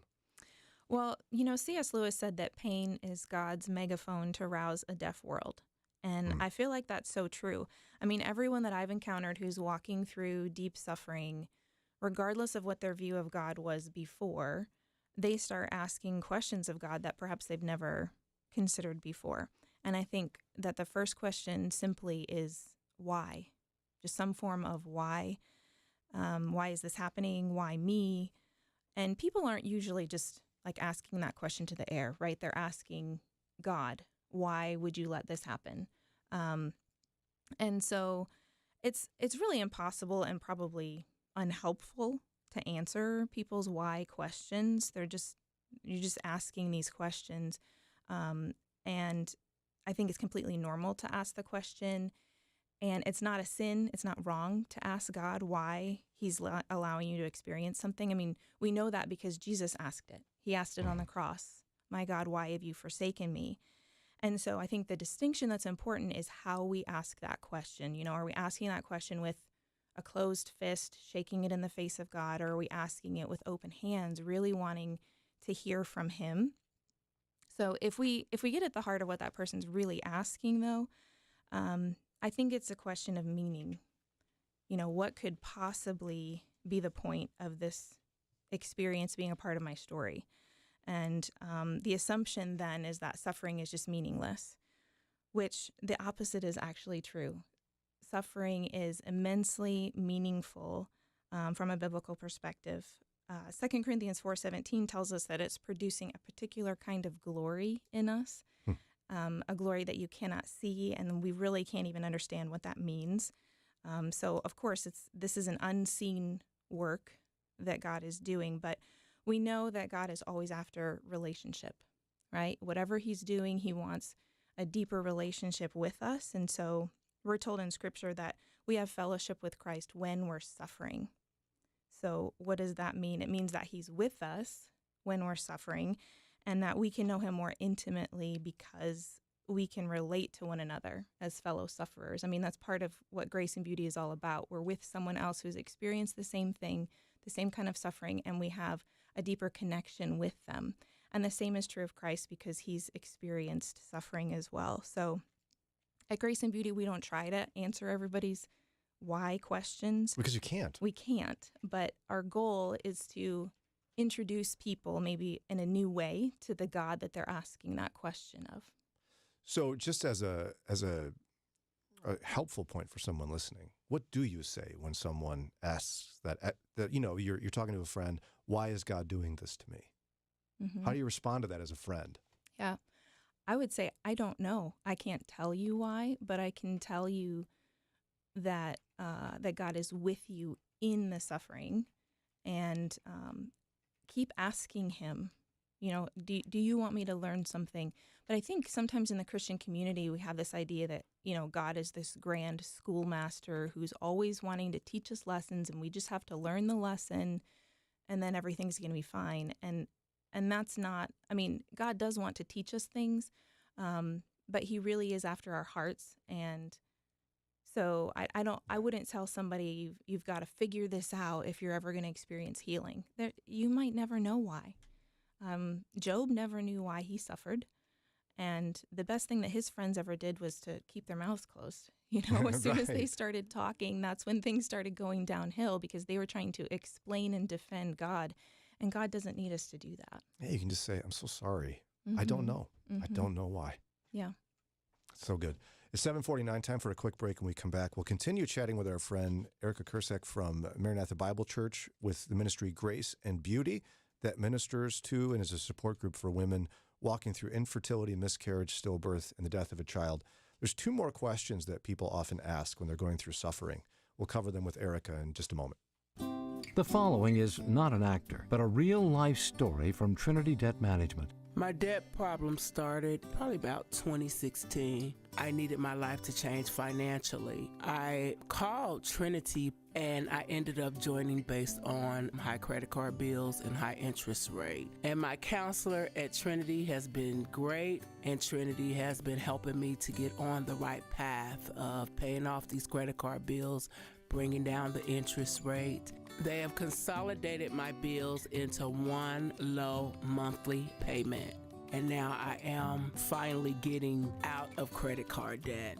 So I just want to say thank you, Trinity, for showing me a better and greater path. If you're in debt and you need help, call Trinity at 1-800-659-9838. My name is Sharon, and soon I will be debt-free for keeps.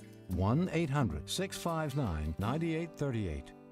You can listen to nonstop Christian music anytime, anywhere, through your phone or mobile device. Signal processing. Imagine some of your favorite Christian songs being streamed for you 24 hours a day, 7 days a week.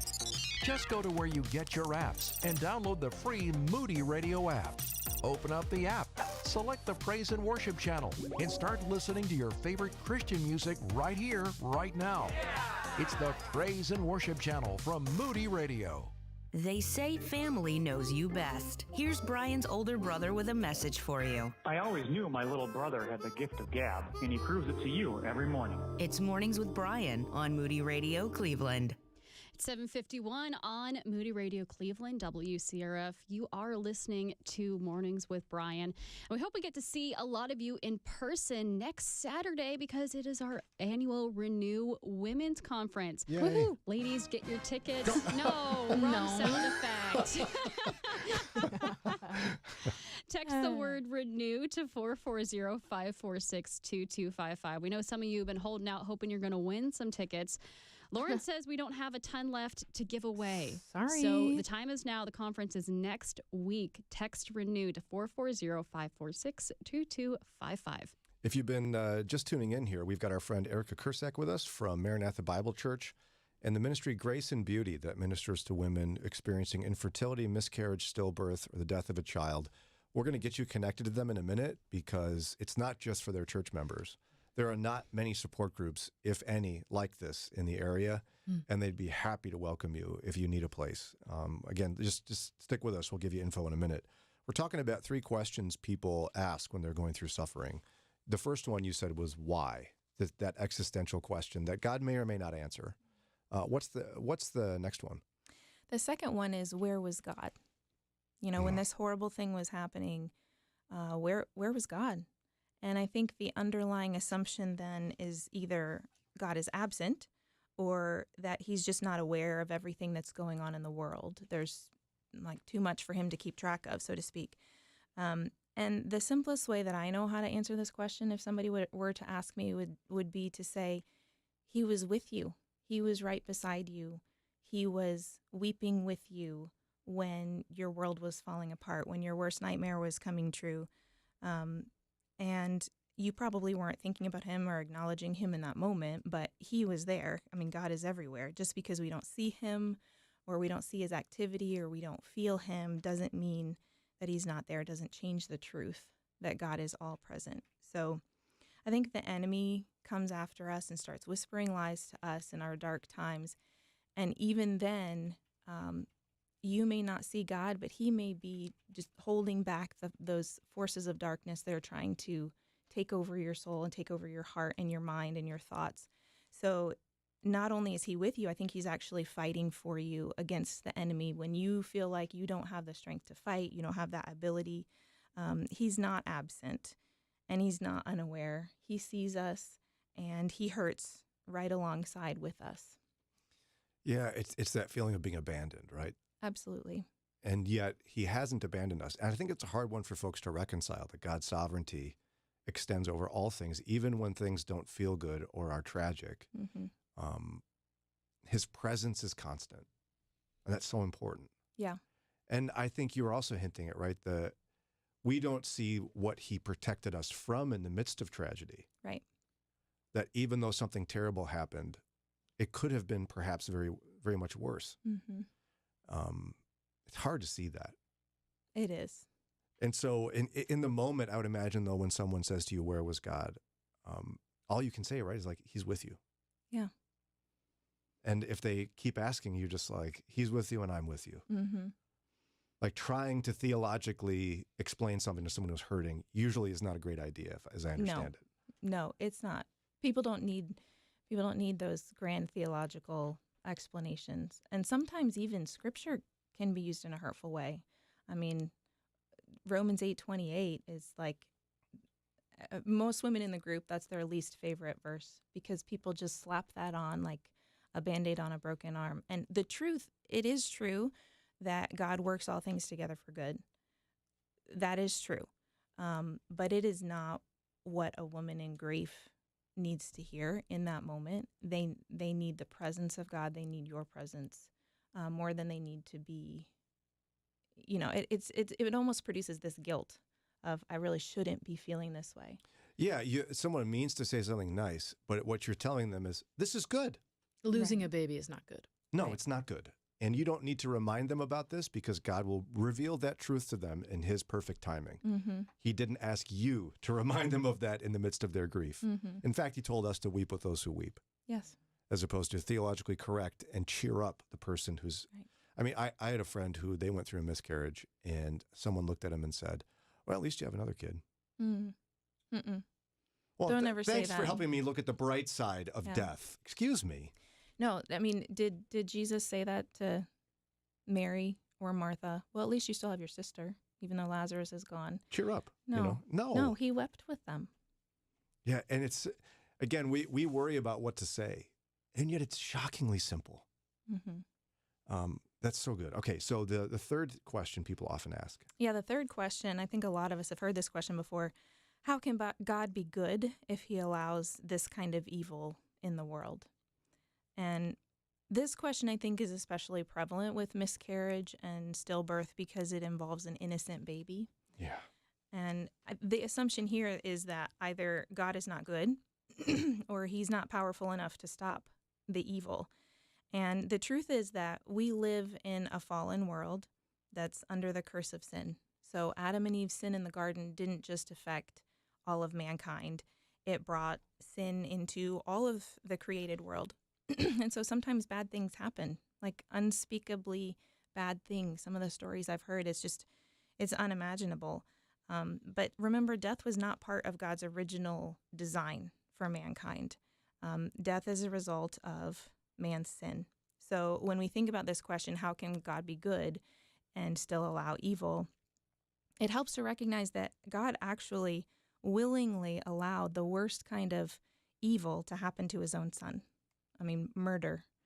That's talk about evil. And yet he allowed his son to die the most excruciating death imaginable. God knows what it's like to lose a child. So if suffering is a sign that God doesn't love or that he doesn't care, how do we explain Christ's death on the cross? We can't. We know that God loves his son. So what if there was a bigger purpose that God had in mind, that he was willing to subject his son to suffering in order to see that purpose fulfilled? And so I think that the same can absolutely be said of our suffering. And again, this isn't meant to minimize the suffering or to say, oh, God has a bigger purpose. But it does allow us to have that trust and that peace and that hope, which we wouldn't have otherwise, that God knows what I'm going through. He's experienced the same thing, and he's with me in this. Yeah, and the more you examine the life of Christ in the midst of pain, you find that. And when you feel alone in pain, you feel like, no one's been through this. No one understands me. Oh, wait. No, the Lord has been through this. Mm-hmm. He understands me. He's with me. Yeah. It's hard to describe, but that does bring comfort in the right moment. It really does. Yeah, go ahead. Well, I think that the reality in asking any of these questions is that we're looking for someone to blame, right? We want to know who's to blame for this. And what if there is no cause and effect like that? What if we never know why God allows our heartaches and our losses? But what if we just allowed ourselves to believe that we can ask our questions with open hands, and that we turn towards him instead of turning away from him, and that is what is kind of the first steps in healing, So ask your questions of God and get ready for an answer, because he will answer, and it's probably not the way that you're going to expect, but he's going to give you himself as the answer, regardless of what you feel about him. His feelings about you haven't changed. I'm so glad that you and your friends answered the call that the Lord had for you, a difficult call to support women who've been through infertility, miscarriage, stillbirth, death of a child. It's such a lonely, unique experience filled with so much pain. And you did this at Maranatha Bible Church, and we're so grateful for it, Erica Kurcasck. For those listening who may not be a member of your church and want this kind of support, need this kind of support, how can they find out more information or get connected? Mm-hmm. You can go to Maranatha's website, which is mbc95.org. And you can also follow us on Instagram, Grace and Beauty Ministries. And we meet the first Saturday of every month from 9 to 11. Now, what can people expect? Like, oftentimes people are nervous about going somewhere new because they don't know what to expect. So you go on a Saturday, it's 9 a.m., you walk in the door. Mm-hmm. We have women there to greet you and to help connect you with other people that are already there.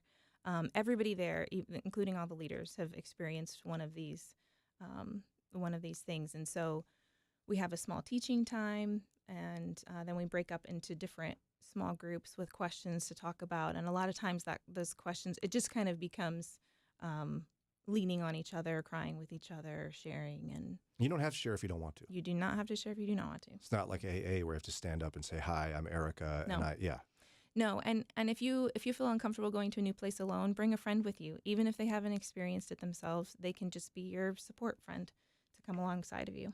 It's wonderful. Again, Maranatha Bible Church in Akron. And for more information, worst case, come to us. And we would love to help you out. MBC95 is the website for the church, MBC95, and Grace and Beauty Ministries on Instagram. Mm-hmm. Don't delay. Go do this.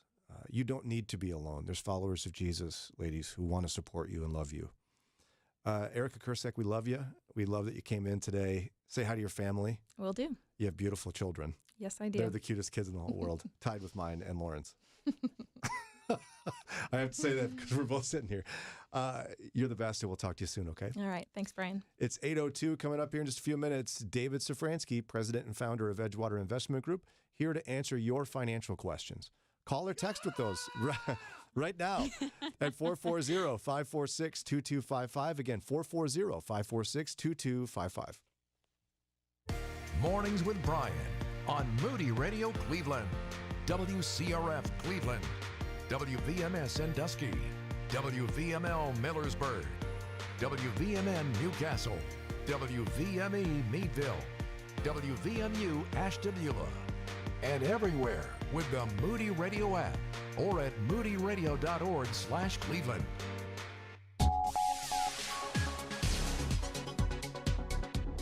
Israel confirms it launched a large-scale operation in the West Bank. Good morning, it's 8:03. Mike Reynolds here in for Ron Eastwood, Moody Radio News. The Israel military carried out airstrikes and raids early Wednesday. The Palestinian Red Crescent Society said 10 people were killed and nearly 24 injured in the military operation. Daily raids in the West Bank have been carried out by Israel since the October 7th Hamas attacks, but Wednesday's operation is believed to be the largest in years. A recent study shows more high schoolers in Ohio are vaping than in many other states. The Campaign for Tobacco-Free Kids reports roughly 20% of 9th through 12th graders in the Buckeye State use vape products, while the national average is just 10%. The American Lung Association is urging parents to talk to their children about the health risks of vaping. A conversation guide for parents that covers vaping is posted on the American Lung Association's website at lung.org.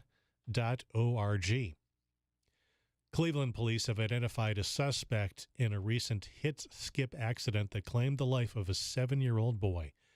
Amir Pruitt was riding a skateboard August 16th in a parking lot driveway on Lakeshore Boulevard when investigators say he was hit by an SUV with tinted windows. The boy was later pronounced dead. 32-year-old Donald Minett has now been charged with leaving the scene of an accident with a child fatality. Anyone with information on Minett's whereabouts is asked to call the police. I'll come back in a moment with a look at sports and weather. Moody Bible Institute is a special place. We're blessed to work here, and we'd love you to join us. There's a need for the tax manager. You'll be supervised by the treasurer and be responsible for all aspects of trust tax reporting, institute taxes, and sales taxes. It's so satisfying to use how God gifted you for His good by joining the team at Moody Bible Institute. Apply now at moodyjobs.org. In sports, the Guardians regained a one-game lead over the Royals in the AL Central with a 7th-inning win over the Royals, 7-5. The Reds suffered a 9-6 loss to the Oakland A's. The Cleveland Cavaliers have signed Australian forward Luke Travers to a two-way deal yesterday. Here's your Moody Radio Cleveland forecast.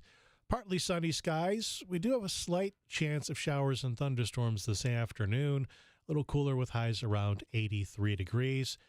And right now in Cleveland, we have cloudy skies, 70. Akron, the same, cloudy, 70. In Youngstown, 68 with fog, and Lorraine, Elyria, fog, and 70 degrees. It's 8:06 with Moody Radio News. I'm Mike Reynolds, filling in for Ron Eastwood. Broadcasting live from the Bob Devine Studio. It's Mornings with Brian. Want to join the conversation? Call or text now.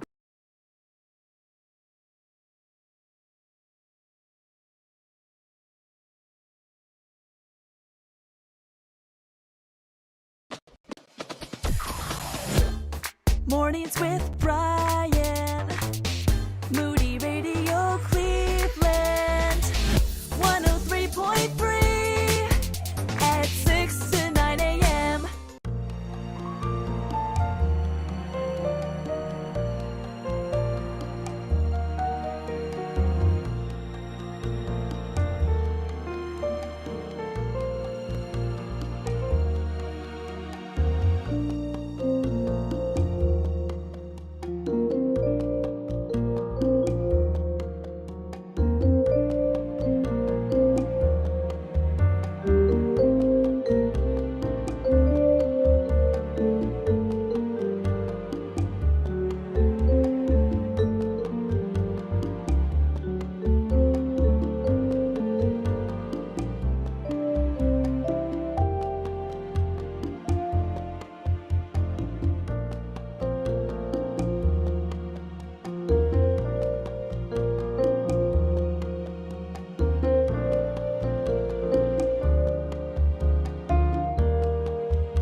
opinions expressed during this program represent the opinions of the participants and is given for informational purposes only. Any information provided is not intended to replace professional advice for your specific situation. It's 8:10 on Mornings with Brian, Moody Radio Cleveland. Farmer Dave is here. Dave? Farmer Dave? Yeah. Why do you call me Farmer Dave? I don't know. It just sounds nice. I don't have any questions, you guys. You got to get your questions in. What? Financial questions, investment questions, other questions. I got questions. Text or call 440-546-2255. Text or call your financial questions 440-546-2255. Dave? And just to clarify, I know we play that opening please. thing and everything, and it says it doesn't take the place of professional. I am a professional. Yeah, I am a professional. This Yeah. is what I do. This is how I put bread on my table. But that means they're going to come to your office and do it so you can hear their whole life story, their whole financial situation. Oh my gosh, their whole life story. It is so long. I was Can listening. we just get to the point? Guys, I was listening to this financial podcast, and the guy, he had this guest on. He's like so extremely in debt, and the host is like trying to ask him like, how did you get into this type of debt? And he goes on this story, I'm not kidding, for 15 minutes about he had some lady, he got pregnant, and then the baby wasn't his, and the guy kept just literally screaming at him, how did you get in debt? He's like, I don't care about your life story. How did you get in debt? Yeah, people will do that. All the information that isn't important, but feels important to them, will not help the person solve their problem. So he didn't get the lady pregnant. Apparently not. Okay. I kind of got lost in the sauce too. Not for lack of trying. I guess so. Somebody else was It's unbelievable. Goodness sakes. Aniki texted, she said, my 2-year-old and I are listening, and she just said, I got questions. Oh, yeah. He's got questions. Oh, we'd love to hear it. What financial questions does your daughter have? Let us know. Or any questions for Dave, really. You know, a lot of people with young kids, too, they ask me about allowance and how do you teach kids about money, and which I think are really valid points, because if you don't teach your kids about money, somebody else is going to teach your kids about money. So you better do it. You better do it. Well, the best part about 2-year-olds is they can be holding a nice little dollar, and you go, you know what I'm going to do? I'm going to trade you these Parent 2 tax? Oh. pennies for that $1. How does that sound? Yes. I like the idea of parent tax. Oh, yeah. The best time to teach that's Halloween. Oh, absolutely. It's like, well, I had to walk around with you, so I'm going to take some of these candies. You should hear my older kids rant about the way my wife handles Halloween candy. Yeah, it was great. I think it's good to teach kids about communism and socialism early, too, where they earn something. You give them a job to do, and they earn some money, and then you just take it from them. You don't give them a reason. You don't really give them a benefit from it. You just take it from them. All their hard work leads to nothing, and that's basically the lesson of communism and socialism. They need to learn these things from you. And this is why we have a disclaimer, because that's not good parenting advice, but it would be fun. And you should say things like, I love the smell of capitalism in the morning. You need to say things like that, especially to your kids. 2-year-olds. 2-year-olds You love need to that. teach them early that if you want to be really, truly, and kind to people, be a free market capitalist. That in a world where you could be anything, be a free market capitalist. It is the kindest thing you could be. In fact, that's why Farmer Dave probably would hire someone to do his farming and not actually farm. I just watch him. It's like sweat in the field. Yeah, capitalism, baby. Mm-hmm. Yeah, well, capitalism benefits everybody. It meets a need, okay? It identifies a need, and it meets that need. And Someone's got to drive your yacht. I mean, come on. It's beneficial to everybody. That's the beauty of capitalism. Everybody wins. In socialism, only the people in power win. In communism, nobody really wins because it's unsupportable over time. 440-546-2255. Send in your questions, your financial questions, very specifically for David Szfranski. We got a couple coming in. 440-546-2255. Good morning, Farmer Dave. Don't even start that. I'm ready to take the required minimum distribution. Where's a good place to put it that won't lose any money? What is that again, Dave? Explain required minimum distribution. So at the age of 73, if you have an IRA or a qualified plan that you've left sit at your old employer for 25 years and not paid attention to, you have to take out a distribution. And why? Why do you have to do that, Brian, you asked? Thank you for asking that. Because they want the tax eventually. Yeah, they want the tax money. We've been waiting for so long to get this tax money, and now's the time. So one thing that you could do, a lot of people do this, if you don't need the money, if you don't need the money, or if you need the money and you're a tithing person, you're giving, you could take that RMD, that required minimum distribution, okay? And you could do what's called a qualified charitable distribution, otherwise known as a QCD, to your church, your charity, to Moody Radio, any qualified 501c3, any qualified charity, and no tax will ever be paid on that money. So let's say you're giving, I'm just going to pick a number, you're giving $5,000 to your church every year. Moody Radio. Or Moody Radio. You had to make about $7,500 to net out the $5,000 after tax. You could give that charity, whoever that charity is, perhaps it's Moody Radio, $5,000 out of your required minimum distribution. No tax is ever going to be paid on that money. You have just done something spectacular, miraculous. You made money, you contributed to a qualified plan, and then you paid no tax on it. The government didn't get their greedy hands on it so they could waste it. How is the required minimum distribution calculated, David? Well, it's based on your life expectancy, and there's a very easy formula, and so they think, well, how long do we expect you to live? And it's based on mortality table, so it's the same for everybody, no matter if you're in good shape or not in good shape, or you're on death. But what about how much is coming out? How it's do they like 4% in the first year. 4% of the total value of the whatever. Yeah. So if you have $1 million in there, it's a pretty substantial number. It's higher than what you think. We have some people that come to us like, I don't know what I'm going to do with all this money. I'm not living on it. I don't need it. So that's when we start talking about qualified charitable distributions. Because you got to take the money out. You got to take the money out. You could adopt a young family.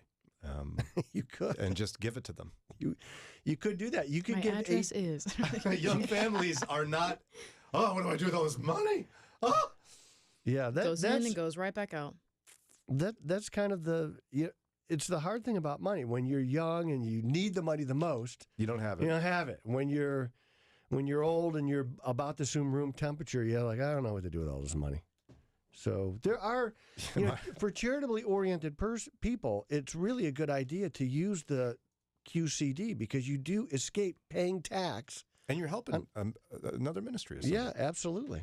All right, we got to take a quick break. It's 818-440-546-2255. More financial questions for David coming up here in just a minute. Pursue your passion for shepherding, teaching, and ministry leadership with a Master of Divinity from Moody Theological Seminary. New for fall of 2025. Earn the same world-class degree in a shorter amount of time. We've reduced credit hours to earn a degree while maintaining the quality and course content essential for effective ministry. Need flexibility? Take classes online or on our Chicago or Michigan campuses. Even interchange between all options on a class-by-class basis. Get started at moody.edu/MDiv. Her name is Jenny, and maybe like you, she and her husband got tired of their health care getting more and more expensive, so they did it. They went with MediShare. We signed on with MediShare in March, had a really great experience. It was super easy to get going with them.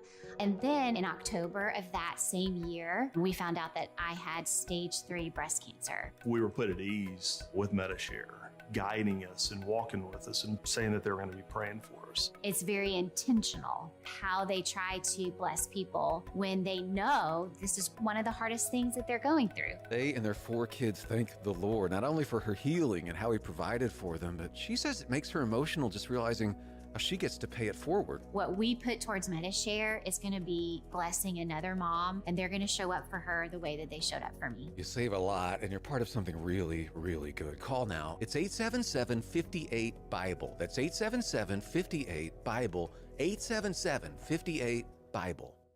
America, sweet America.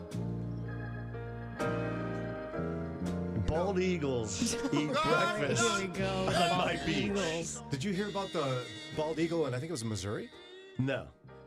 People thought I was injured. They send in the natural department of whatever. Yeah. And they find it. Turns out it was deemed too fat to fly. Bless his sweet little heart. He ate too many fish. Sounds like, and they had to let it help him digest. And then sounds like a girl I dated in high school. Okay. David. I'm going to kick you out of the studio if you say anything like that one more time. I'm sorry. I'm sorry. I'm sorry. We got a lot of questions. Let's go. Let's focus on the questions. Financial questions. Bald eagles do eat breakfast on my beach, though, just so you know. It's true. It's real. This one, maybe he went to the beach by himself and he was like, well, look at all this. Okay. I used to use an app called Mint, which is no longer my budgeting app. Do you have a similar app that you'd recommend that's free? And if not, what's the best budgeting app in your opinion? I like using stone tablets and papyrus. Yeah, it seems to be very effective.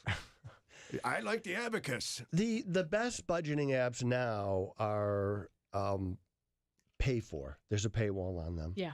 And it's a lot like how the original bank machines were. Like bank machines came out and you're like, oh my gosh, I don't have to go into the bank to get cash. I just drive up and my cash is right there and it's free. And then they got us all hooked, and we're addicted. And they're like, wait a minute, just 1 second.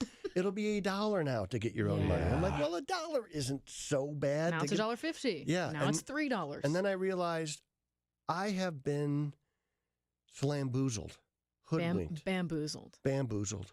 That too. Totally. Yeah. In Parma, I guess it was slamboozled. Bamboozled. That's what the Polish kids said to each other. The Polish kids with the white socks with the stripes on them. Yeah, I got lied to. I got had. And then I realized I am not paying for my own money ever again. So I stopped doing that. I will not pay to get my own money out. Okay, but what about an app? Yeah, the app, Microsoft has one, QuickBooks has one. But you're going to pay for it. You can pay for it. Do you have a favorite one? I don't, because I don't like to promote things that I like. Mint was such a good app. It was really great. And there is a paywall for the version of Mint that Microsoft owns now. My favorite one is probably the QuickBooks one because it will balance your checkbook for you. It will reconcile your credit card statements. Ooh, it'll do all that stuff. But you're gonna pay for it. And especially for small businesses, right? You like QuickBooks? For small businesses, QuickBooks is the best. If you have inventory management, if you have a point of sale system, it's not the best. There are other better ones, but if you're like a business like mine where I don't have a point of sale system, it's really good. It's really good. And it produces all the documents that your accountant wants. And that's what I really like about it. Nice. And there's a fee for that stuff, but it's worth the money for sure. But to be honest, I think for the individual, just a good spreadsheet is pretty much all you need from Excel, right? Lauren, I'm sure you use a spreadsheet. I do use an spreadsheet from Excel. Oh my gosh. You use an app, Lauren? Yes. I'll tell you what I'm going to do. For next week, I'm on next week, right? You're not going to surprise me midweek and say, but unless I make one of those comments about the eagle on the beach. I will have a list of the best pay-for budgeting apps. Okay, but what about free ones? You're just saying don't do a free one? Well, here's the problem that I have in general with apps, with finance. It detaches you from your finances. It really does. So when we first started working with athletes, we were paying people's bills. And then I realized they have no idea what's going on in their finances. And so when something else does all this work, when you lose kind of contact with it, I think that's exactly what's happening. So you're losing contact with your finances. If you pay for it, it makes you a little bit be more invested in what you're doing. If you do an app, you're distancing yourself from your. I want you to look at your credit card statements and say to your spouse, "Why did you spend that there?" Or "Why did we spend that?" Lauren. Yeah, we do have those conversations. What is? Could you? I don't say why. I don't say why did you do this because it's accusatory. I say, can you help me understand? Yeah, absolutely. What does Eddie say to you when he looks at the credit card? I'm not the spender. What do you say when you look at the? What do you say to Eddie when you look at the credit card? What's this? I don't look Why very did you often do because that? he does our budgeting. So. What did I tell you about that? Okay, And- Dave, I need you to look at Oh. the screen right now. Please look at all these questions. Okay, we Yeah, let's go. got to get rolling Okay, here. come on, let's go. Tips for teaching a 13-year-old about money. Okay, age-appropriate tasks, chores, things like that can generate some money. And then save, spend, give. I don't want to make my 13-year-old or 14-year-old give money. I want them to want to do these things. So we talk about, let's save some money. And for a young person, they usually target saving for something. Video Bike, video game. whatever it is, whatever their bailiwick is. So allow them to target save for that, but also talk about the reason why we give. You know, God blesses us with our finances. It's not our money. It's all God's money. He doesn't really need our money, but it's a sign of obedience to God that we give. Yeah. So I want to give, I want to save, and I want to be able to enjoy some of it and spend some of it. So as you go through those things and maybe set up a budget with them loose, don't be dogmatic about it because you're just gonna not want to do Just it. learning. So yeah, we're learning. So allow them to make mistakes under the shelter of your house, and they can learn that way. And I think it's a very valuable way. And the best way to teach your kids about money is to model good behavior. So if you're in debt every month and struggling and, you know, not for reasons like you had a medical event or something, but because of a lack of discipline. So be disciplined with your own finances. Lauren. I am. Quite. Okay. Except for Moose Truck's ice cream. Oh, there we go. Here we go. I knew there'd be something. And for Eddie, it's shoes. So Eddie's got his shoes. I got my Moose Truck's ice cream. Okay. My mother-in-law has beginning stages of dementia and is not making good financial decisions. She has a lot of debt and owns a home. How can we as the kids begin to get her out of this? Well, you got to get a durable power of attorney right now while she's of sound mind. You've got to do this right now. But there is a way through courts to be able to. You could control put of the somebody under finances. conservatorship if she's got dementia and she's in a facility, you're going to be a conservator for her. Basically, you're going to get control of her finances. But you want to do it now. You want to go through these things now so that you could start finding out what is she doing to get into debt and probably limit her capacity to access credit cards. That's where I would be. So I'm going to cancel some credit cards. I'm going to work at paying these things off. I might even be considering moving her into, ideally, you know, somebody's house, if that's possible. It's not always possible, but that would be the best solution right now. You could liquidate houses and just kind of tighten the circle is where I would start. I've worked for a company for 20 years, but I'm not, with that company anymore. How do I find out what my pension is or what's in my pension? Very easy. You're going to call the Human Resources Department. I assume if they have a pension, it's not a small company. Small companies don't have true pensions. They're way too expensive. So you're going to contact the Human Resources Department. What do you say? I'm a former employee. Yeah. And I want to know about my pension. Yeah. That's exactly what you're going to say. And there might be, my guess is in today's day and age, there's going to be a website that you go to and you're going to put in your information. They're going to give you your pension information. And with a true pension, I've worked here for this many years, so I get this much of a payment. There might be options where you could take that pension out and just put it into an IRA. And in most cases, that's a pretty good option. But we have to look at the numbers. It's not always the best option. Sometimes, believe it or not, the best option is to take the pension payment. Okay. So some pensions are really good that way. Most aren't. Okay. What percentage of income should go towards bills, saving, etc.? Like, do you have percentages for each grouping? 10, 10, 80, Dave. Isn't that what they all say? I just heard that the other day. Give 10, save 10, spend 80. You hate that probably. I don't hate that, but it was the first time I really, I mean, I hear a lot of different things in finance, of course, but the way it came out was exactly like you just said. 10, 10, 80. Yeah.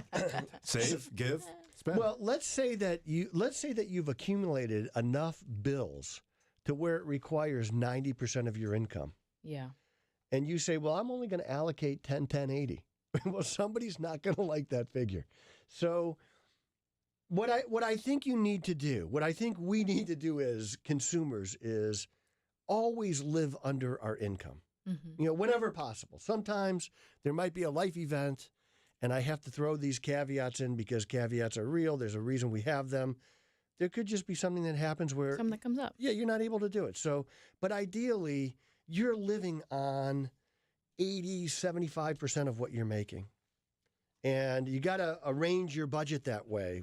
There'll be times in your life where it's more difficult when you're younger and you have, how many kids do you have, Brian? I don't even know anymore. It feels like 100, but I have 5. So you have 5 kids at home. It's going to be a little bit more difficult because the kids are, as we know, slightly expensive. Yeah, And so, you know, like the 7th grader now, well, he's at the phase of, oh, you bought a bag of chips? I'm going to eat the entire thing in Today. one sitting. Yeah, I know. You got to like lock the cereal cabinet. You cannot have, you're allowed to have one bowl of cereal. I can't buy enough cereal. I just can never buy enough. Dad, I want cereal. Again? Well, you ate it. You ate 4 boxes yesterday. Right. Teddy, right? Yeah. Is that who does it? Teddy loves cereal. Yes. Me too. He'll have it for every meal. Lucky Charms? Generic Lucky Charms. Yes, Dave. Yeah. We're on a budget. We're So saving what money. you do- And I bought a box of it, and it was essentially gone within a day. You know, in Amish Me and Teddy country, are kindred spirits. Amish country, they sell the little marshmallows so you could like I've seen double that. your marshmallow content. Oh my gosh. Just a bag of the marshmallows. Yeah. It's pretty great. Pretty great. And they're I don't know what they cost really. I haven't bought a bag in a long time, but that's my go-to.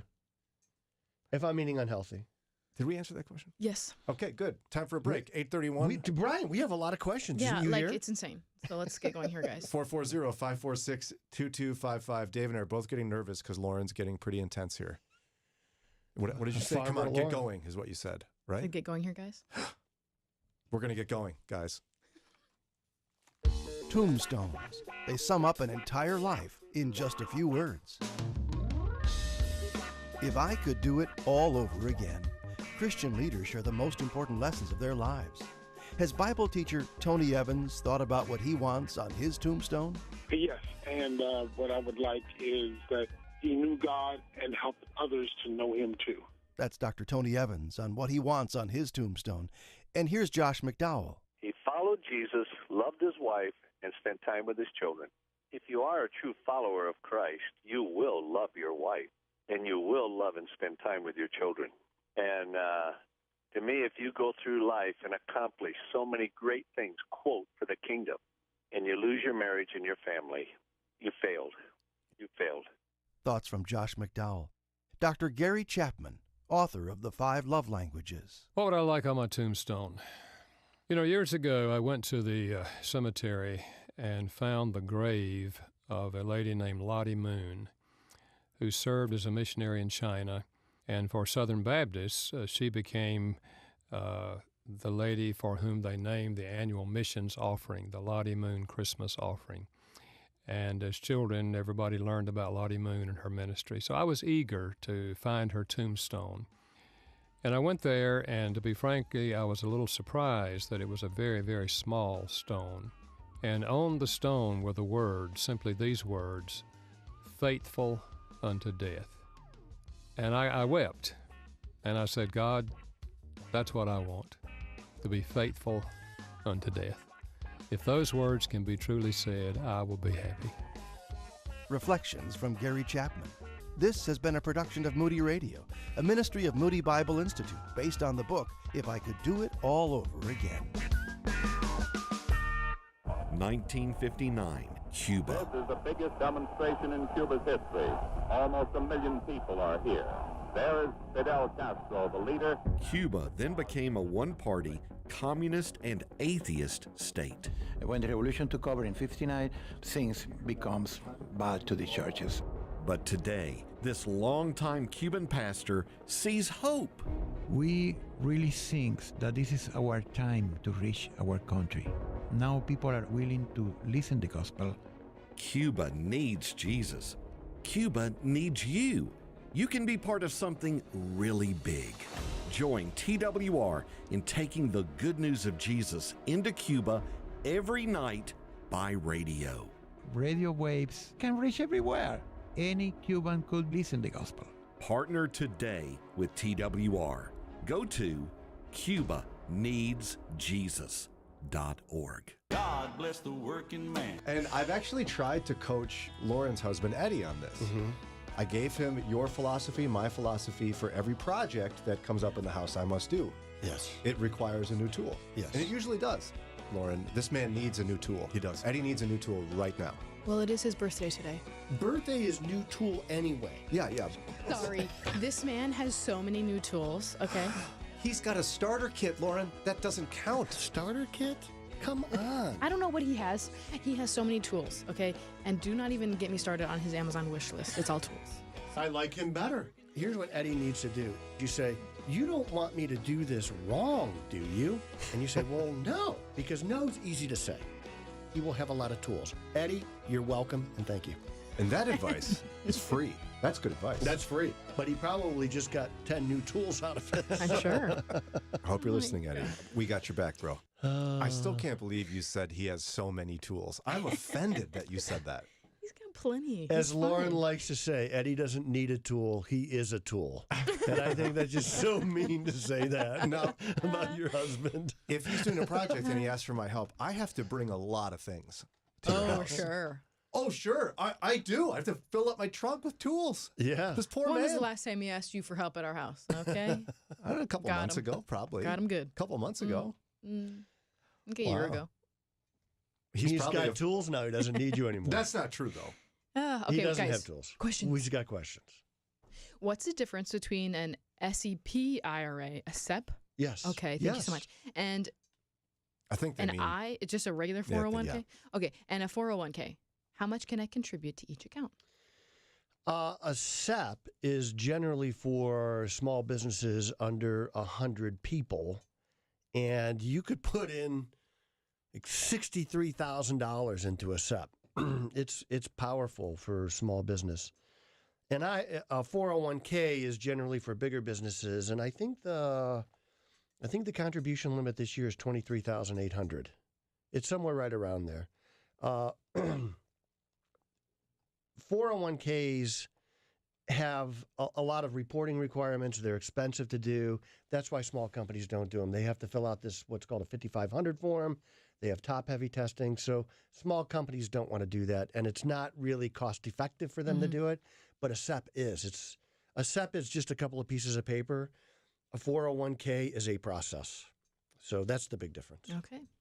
Is it better to make a QCD or continue to take charitable on itemized dedications? You're going to have to translate that for Deductions. people listening. So a QCD is a qualified charitable distribution, and you have to be in RMD status for that. So you have to be Required 73. minimum distribution status. Can't add more. Yeah. So you have to be 73 and have those and be taking your required minimum distribution. See, and the hard part about it is the people that are in RMD status are all 73 or older, and they can't hear. They're like, "What? What did he say?" Like, they got the funnel up to the, that funnel. And you thing that really went in there. understand that, Dave, being at your age. I'm 45-ish. I don't know what you're talking about. He's been required Somebody to take been that minimum 45 for distribution. 20 years. Yeah. Somebody was in my office the other day, and they said, "Oh, by the way, you look 45-ish." And I said, "Thank you, I am 45-ish." They were also trying to, you had control of their finances. They got to say nice things I to you. could bankrupt them. Exactly. If they said the wrong thing. That's why they're saying Dave needs that. to chill out today. Okay, so what is it? What's better? Is it better to make a QCD or take on charitable itemized deductions? Well, if you're charitably oriented, so they're giving money now, I think it's better to do that charity via a QCD because no tax is paid on that money. Yes, you get the money out, you give the money to charity, you take a deduction, but you're still paying some tax on it. Just give it through the QCD because you could actually give less money out of pocket because no tax is being paid. Moody Radio. Okay. Moody Radio. By the way, if you want to do that, you need help doing that for Moody Radio. We certainly can accept those types of gifts, but the simple methods of doing that on the website, they don't have options for that. So you need to talk to us about it. If you're interested in setting that up, let us know. We can connect you. A QCD with has to right go people. right from your IRA right to the charity. Can't pass go. Can't hit your checking account. That's what I'm saying. So, you can't yeah. use a regular online form for giving for Right. So, but when you give it, like, for instance, when people do it from our office, they call us and they say, "Here's the address, here's the name, here's their tax ID number, and their address," and the check goes right to that charity. Okay. And we'll help you with that if you need it. So let us know. Brian will help you personally. That's the last thing they want and the last thing they need. I am a 36-year-old and have acquired 4 rentals. Would it be wise to cash in my retirement accounts to purchase additional rentals to be prepared for retirement? And or would my current contributions be better directed into rental properties? Well, I like philosophical question as to whether rental properties are a good retirement plan. Yeah, I like diversification. So they have some diversification now where they have a retirement plan and they have rentals that are providing cash flow. And so I like that. You know, if you have the time to dedicate to rentals, I don't want to deal with, you know, the problem with rentals is you have renters. And that's the problem for a lot of people. And there's repairs. You know, things break. Think of your own house. Things break all the time. And do that times 4. Yeah. And so if you have the wherewithal and the intestinal fortitude to handle those types of things, it's not a bad diversification tool. When people come to me like, well, I know you want all of our money. And I have to tell them, no, I actually don't want all of your money. I just want most of your money. and that's okay. But if you're going to allocate some things to real estate, and that's what that is. So it's real estate that you have to manage. I don't have a problem with that. I think that's a good diversification tool to get out some of your money out of the market into a different thing. But remember 2008 and other times like that, they're rare, but they do happen. Yeah. And so you have a fallback position with your 401k. So I like doing both. So don't cash out the 401k to buy more property. No, not at 36, because you're going to pay a 10% penalty and income tax on that cash out. And I don't like the penalty. You're paying money. You're paying a fee to get your money again. And I don't like that. Yeah. Wow. They're doing great at 36. I don't know what I was doing at 36, but I did not have rental properties. Is there a limit on how much money you can convert from a traditional IRA to a Roth each year? No, there isn't. But there is a tax on it. And so you can convert, but you have to pay the tax when you convert. So that's really the limiting factor for people when they convert. They say, well, I don't want to have to come up with $100,000 in tax. Okay. So no. No. That might have been a land speed record for what's you that, there. What's that wry smile about? The next question. Oh, okay. Everyone, please remove your headphones. You've been warned. Okay, here we go. Farmer Dave, what does Chair Powell mean? Chair Powell! He's the chairman of the Federal Reserve. He's got a lot of... Chair Powell is chairman, chair, Powell. Yeah, so... Powell, Jerome Powell. Early in Chair Powell's tenure, there was a reporter from Bloomberg, and he was he's got a few visible tics about his personality, and he's got this very staccato voice. Everything he says is choppy. And so they ask questions at the press conference, and Chair Powell calls on him, and he says, Chair Powell!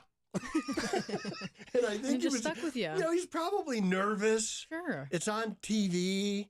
The world is watching these press conferences to see where the slip up is. Where, for instance, one time Janet Yellen was asked the question. She was the chairman of the Federal Reserve for a short time. Somebody said, do you think that biotech stocks are overpriced? A question that should never be answered by anybody in government. She said, why? But yes, I think they are slightly overvalued. And she cured that problem in a moment's notice. All of a sudden, they were no longer overvalued. The market took a dive on that comment. And so the press conferences are watched very closely by people in the market like myself, because we're looking for a clue, some key that we didn't have before. Now, one of the things that's going to happen in September is the Federal Reserve is going to have a meeting the 17th and 18th, and they're going to start lowering rates. So that is going to be an incredibly important press conference. I have blocked it off on my schedule where I've told my staff, if anybody calls, I don't care if it's my mom, you Hold tell my her. calls. Hold my calls. On TV. I will not be spoken to during Chair Powell's press conference, because it is going to be it is a total change in direction for the Federal Reserve. It's one of the market-moving things that's going to happen in September. My podcast, Financial Revelations, is about the 3 market-moving events that are going to happen in September. You really should watch it. So you turned a man with staccato speaking pattern and made him a pirate. Yeah. Yes. You know, like say, Chair Powell, the only pirate chairman. Did you hear about the new pirate movie, Dave? It's rated R. No, it's rated R. Okay. That's how you have to do it, Dave. Come on. It's rated R. Okay, really quick. Do you have any opinions on American Christian Credit Union? Do I have opinions? Have you heard of it? I've never heard of it. Okay, no. so that's your opinion. If it's federally insured, they have to follow by the FDIC. Yeah, if it's federally insured, they have to follow all the rules at the banking system. So to participate in the Federal Reserve System, where you can send money back and forth via ACH and wires, you have to be federally insured. They're going to have to follow those rules. Okay. Now, generally speaking, credit unions, do you have an opinion on that versus borrowing from a bank? I don't mind them. They tend to be a little bit more focused locally. That's mainly their mission. So they have a lot of local real estate holdings in their portfolio because, banks, if you were to go rob a bank today, Brian, say, give me all your money. And you had and you were robbing it with a banana. Okay. Which if they don't know it's a banana, if they think it's a gun, it's an armed robbery. Just so you know. So don't rob a bank with a banana. I'll cross it off my list, Dave. But Thanks. if you rob that bank, you're going to get like $3,000 because they don't keep money in their vault. Banks don't make money make money being loaned out on car loans, house loans, home equity loans, HELOCs. I know you love that phrase. Home equity line of credit. Yeah, things like that. So when you're a credit union, you just tend to be a little bit more locally focused. The look she gives me all morning. You got to watch the live stream. I do think sometimes just to get her to make funny faces at me. 8:46, time for another break here. 440-546-2255. Dave Szfranski with us here on WCRF. Mornings with Brian. He'll answer your financial questions after a quick break. It's not insurance, and that's a new way of thinking for some families. Christian Healthcare Ministries is a credible way to meet family healthcare costs affordably, biblically, and effectively, whether starting or growing your family. Serving families as a nonprofit healthcare sharing ministry for over 40 years, CHM has offered families the freedom to choose how they would like to meet healthcare costs. Be pleasantly surprised and find answers to your questions at chministries.org/Moody. That's chministries.org/Moody. Moody Radio is thankful for The Forge, the latest movie from the Kendrick brothers about the lasting influence one person can have on another through discipleship. But what does discipleship look like? When someone comes to Christ, it's only the beginning. A new believer is a spiritual infant who needs mature believers around them who will show them the way and help them grow in God's Word. The Forge, in theaters now. Rated PG, parental guidance suggested. You are invited to experience Moody at our beautiful campus in the heart of downtown Chicago. Campus visit days are September 13th, October 18th, or November 15th. Explore life as a Moody student, attend classes, enjoy chapel, meet with students and advisors, and view our world-class city. If you're a student or the parent of a student, learn more at moody.edu/visit. Can't make it in person? We'd love to visit with you online. Go to moody.edu/visit. Your day is starting off strong with Mornings with Brian on Moody Radio Cleveland.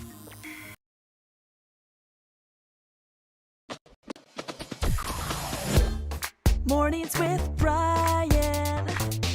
Moody Radio Cleveland. 103.3 at 6 to 9 a.m.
8:52 on Mornings with Brian, Moody Radio Cleveland. It's Thursday, so Dave's here. Hey, Dave. Hey. Farmer Dave. All right, Dave. I could have been a farmer. I would have been a farmer, actually. You would have been a good farmer. I don't want to... I grow plants because I don't really want to... I love animals so much. Yeah, you don't want to hurt them. I get that. I eat animals every day. Yes. I know but where you don't my... need, you don't need to be part of the process. No. I get that. Plants. We got a lot of questions to get through, Let's Dave. go. We are near the end of the third quarter. Chair Powell has talked about lowering... I'm sorry, who? Chairman Jerome Powell has talked about lowering the interest rates soon. What's your opinion on the lowering interest rates? It's probably time. Jobs numbers are... The funniest thing happened. It's so weird. It's so weird. Financial advisor funny? Well, it's... so the government, the administration's been putting out these job numbers for the last year, and lo and behold, they overestimated slightly. How slightly? Oh, about 1 million jobs. What? We don't have that million jobs? Well, anybody can make that mistake. It's like basically a dad joke right there. So funny. And so unemployment's a little higher than what we thought.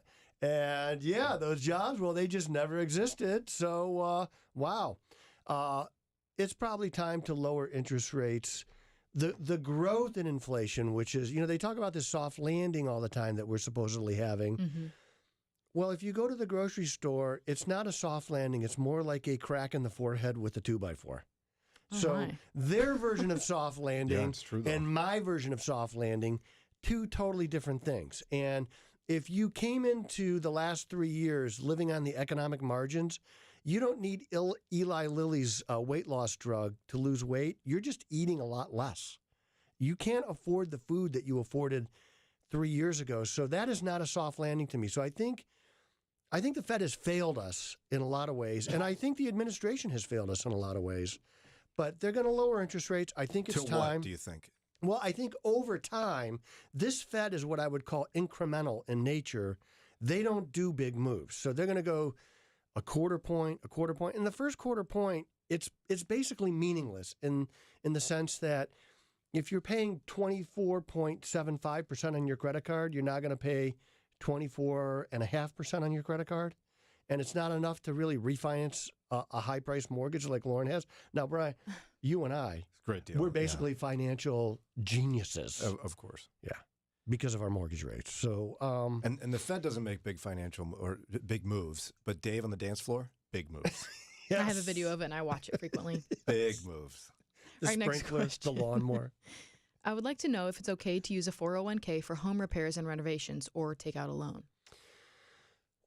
You could loan from most 401ks have a loan provision, and it doesn't really remove your money from the market, and you can pay it back over time at a really low interest rate. So it can be a really good way to make home repairs. Now, the reason why, here's what I wouldn't do it for. If you just feel like you deserve a vacation and some time at the beach, I do though, wearing flip-flops, I don't think that's a good use of the money. We're not taking loans for that? I don't like to take loans for that. No. I think you save for that. You target save for it. And, for a long time, early on in my married life, we had no money. So we would go, Cedar Point hotels in the winter have a deal where you could go for a night or two, and it's half off, and you get a pizza as part of the deal. And our oldest son, Jake, would swim. That's where we went on vacation. We didn't really do a lot of, and sometimes I wouldn't go into debt to take a vacation, but I would take a loan to improve an increasing asset, an asset that increases in value over time, which is your house. So it's one of the few assets that you can borrow money on that actually grows in value over time. So I don't have a problem with that. Any guesses on when the housing market will change, and will it become a buyer's market?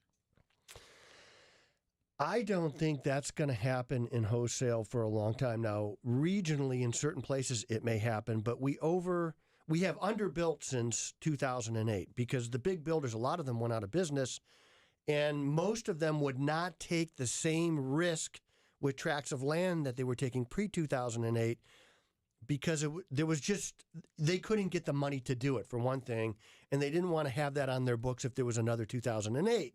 And we didn't know what was going to happen for a few years. And then right as we started to come out of that inventory crunch, we had COVID.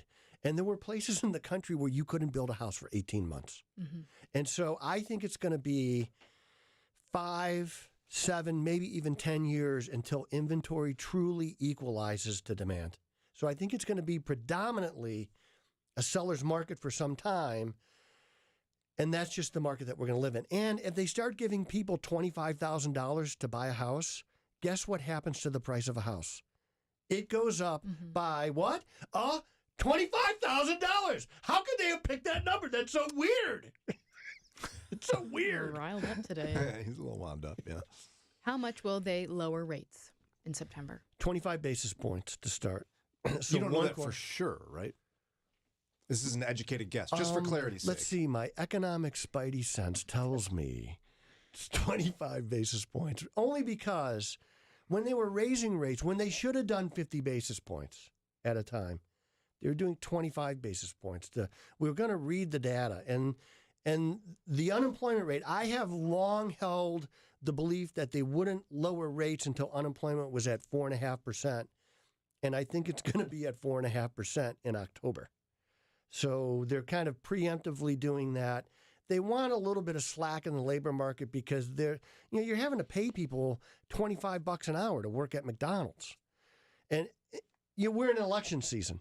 And so it's inevitable that somebody's going to interview a person and they're going to say, look, I work here full time and at McDonald's or a fast food restaurant, and I can't support my family of 5 on this. And the answer is, of course not. It was never meant to do that. It was really meant to be like a high school kid's job.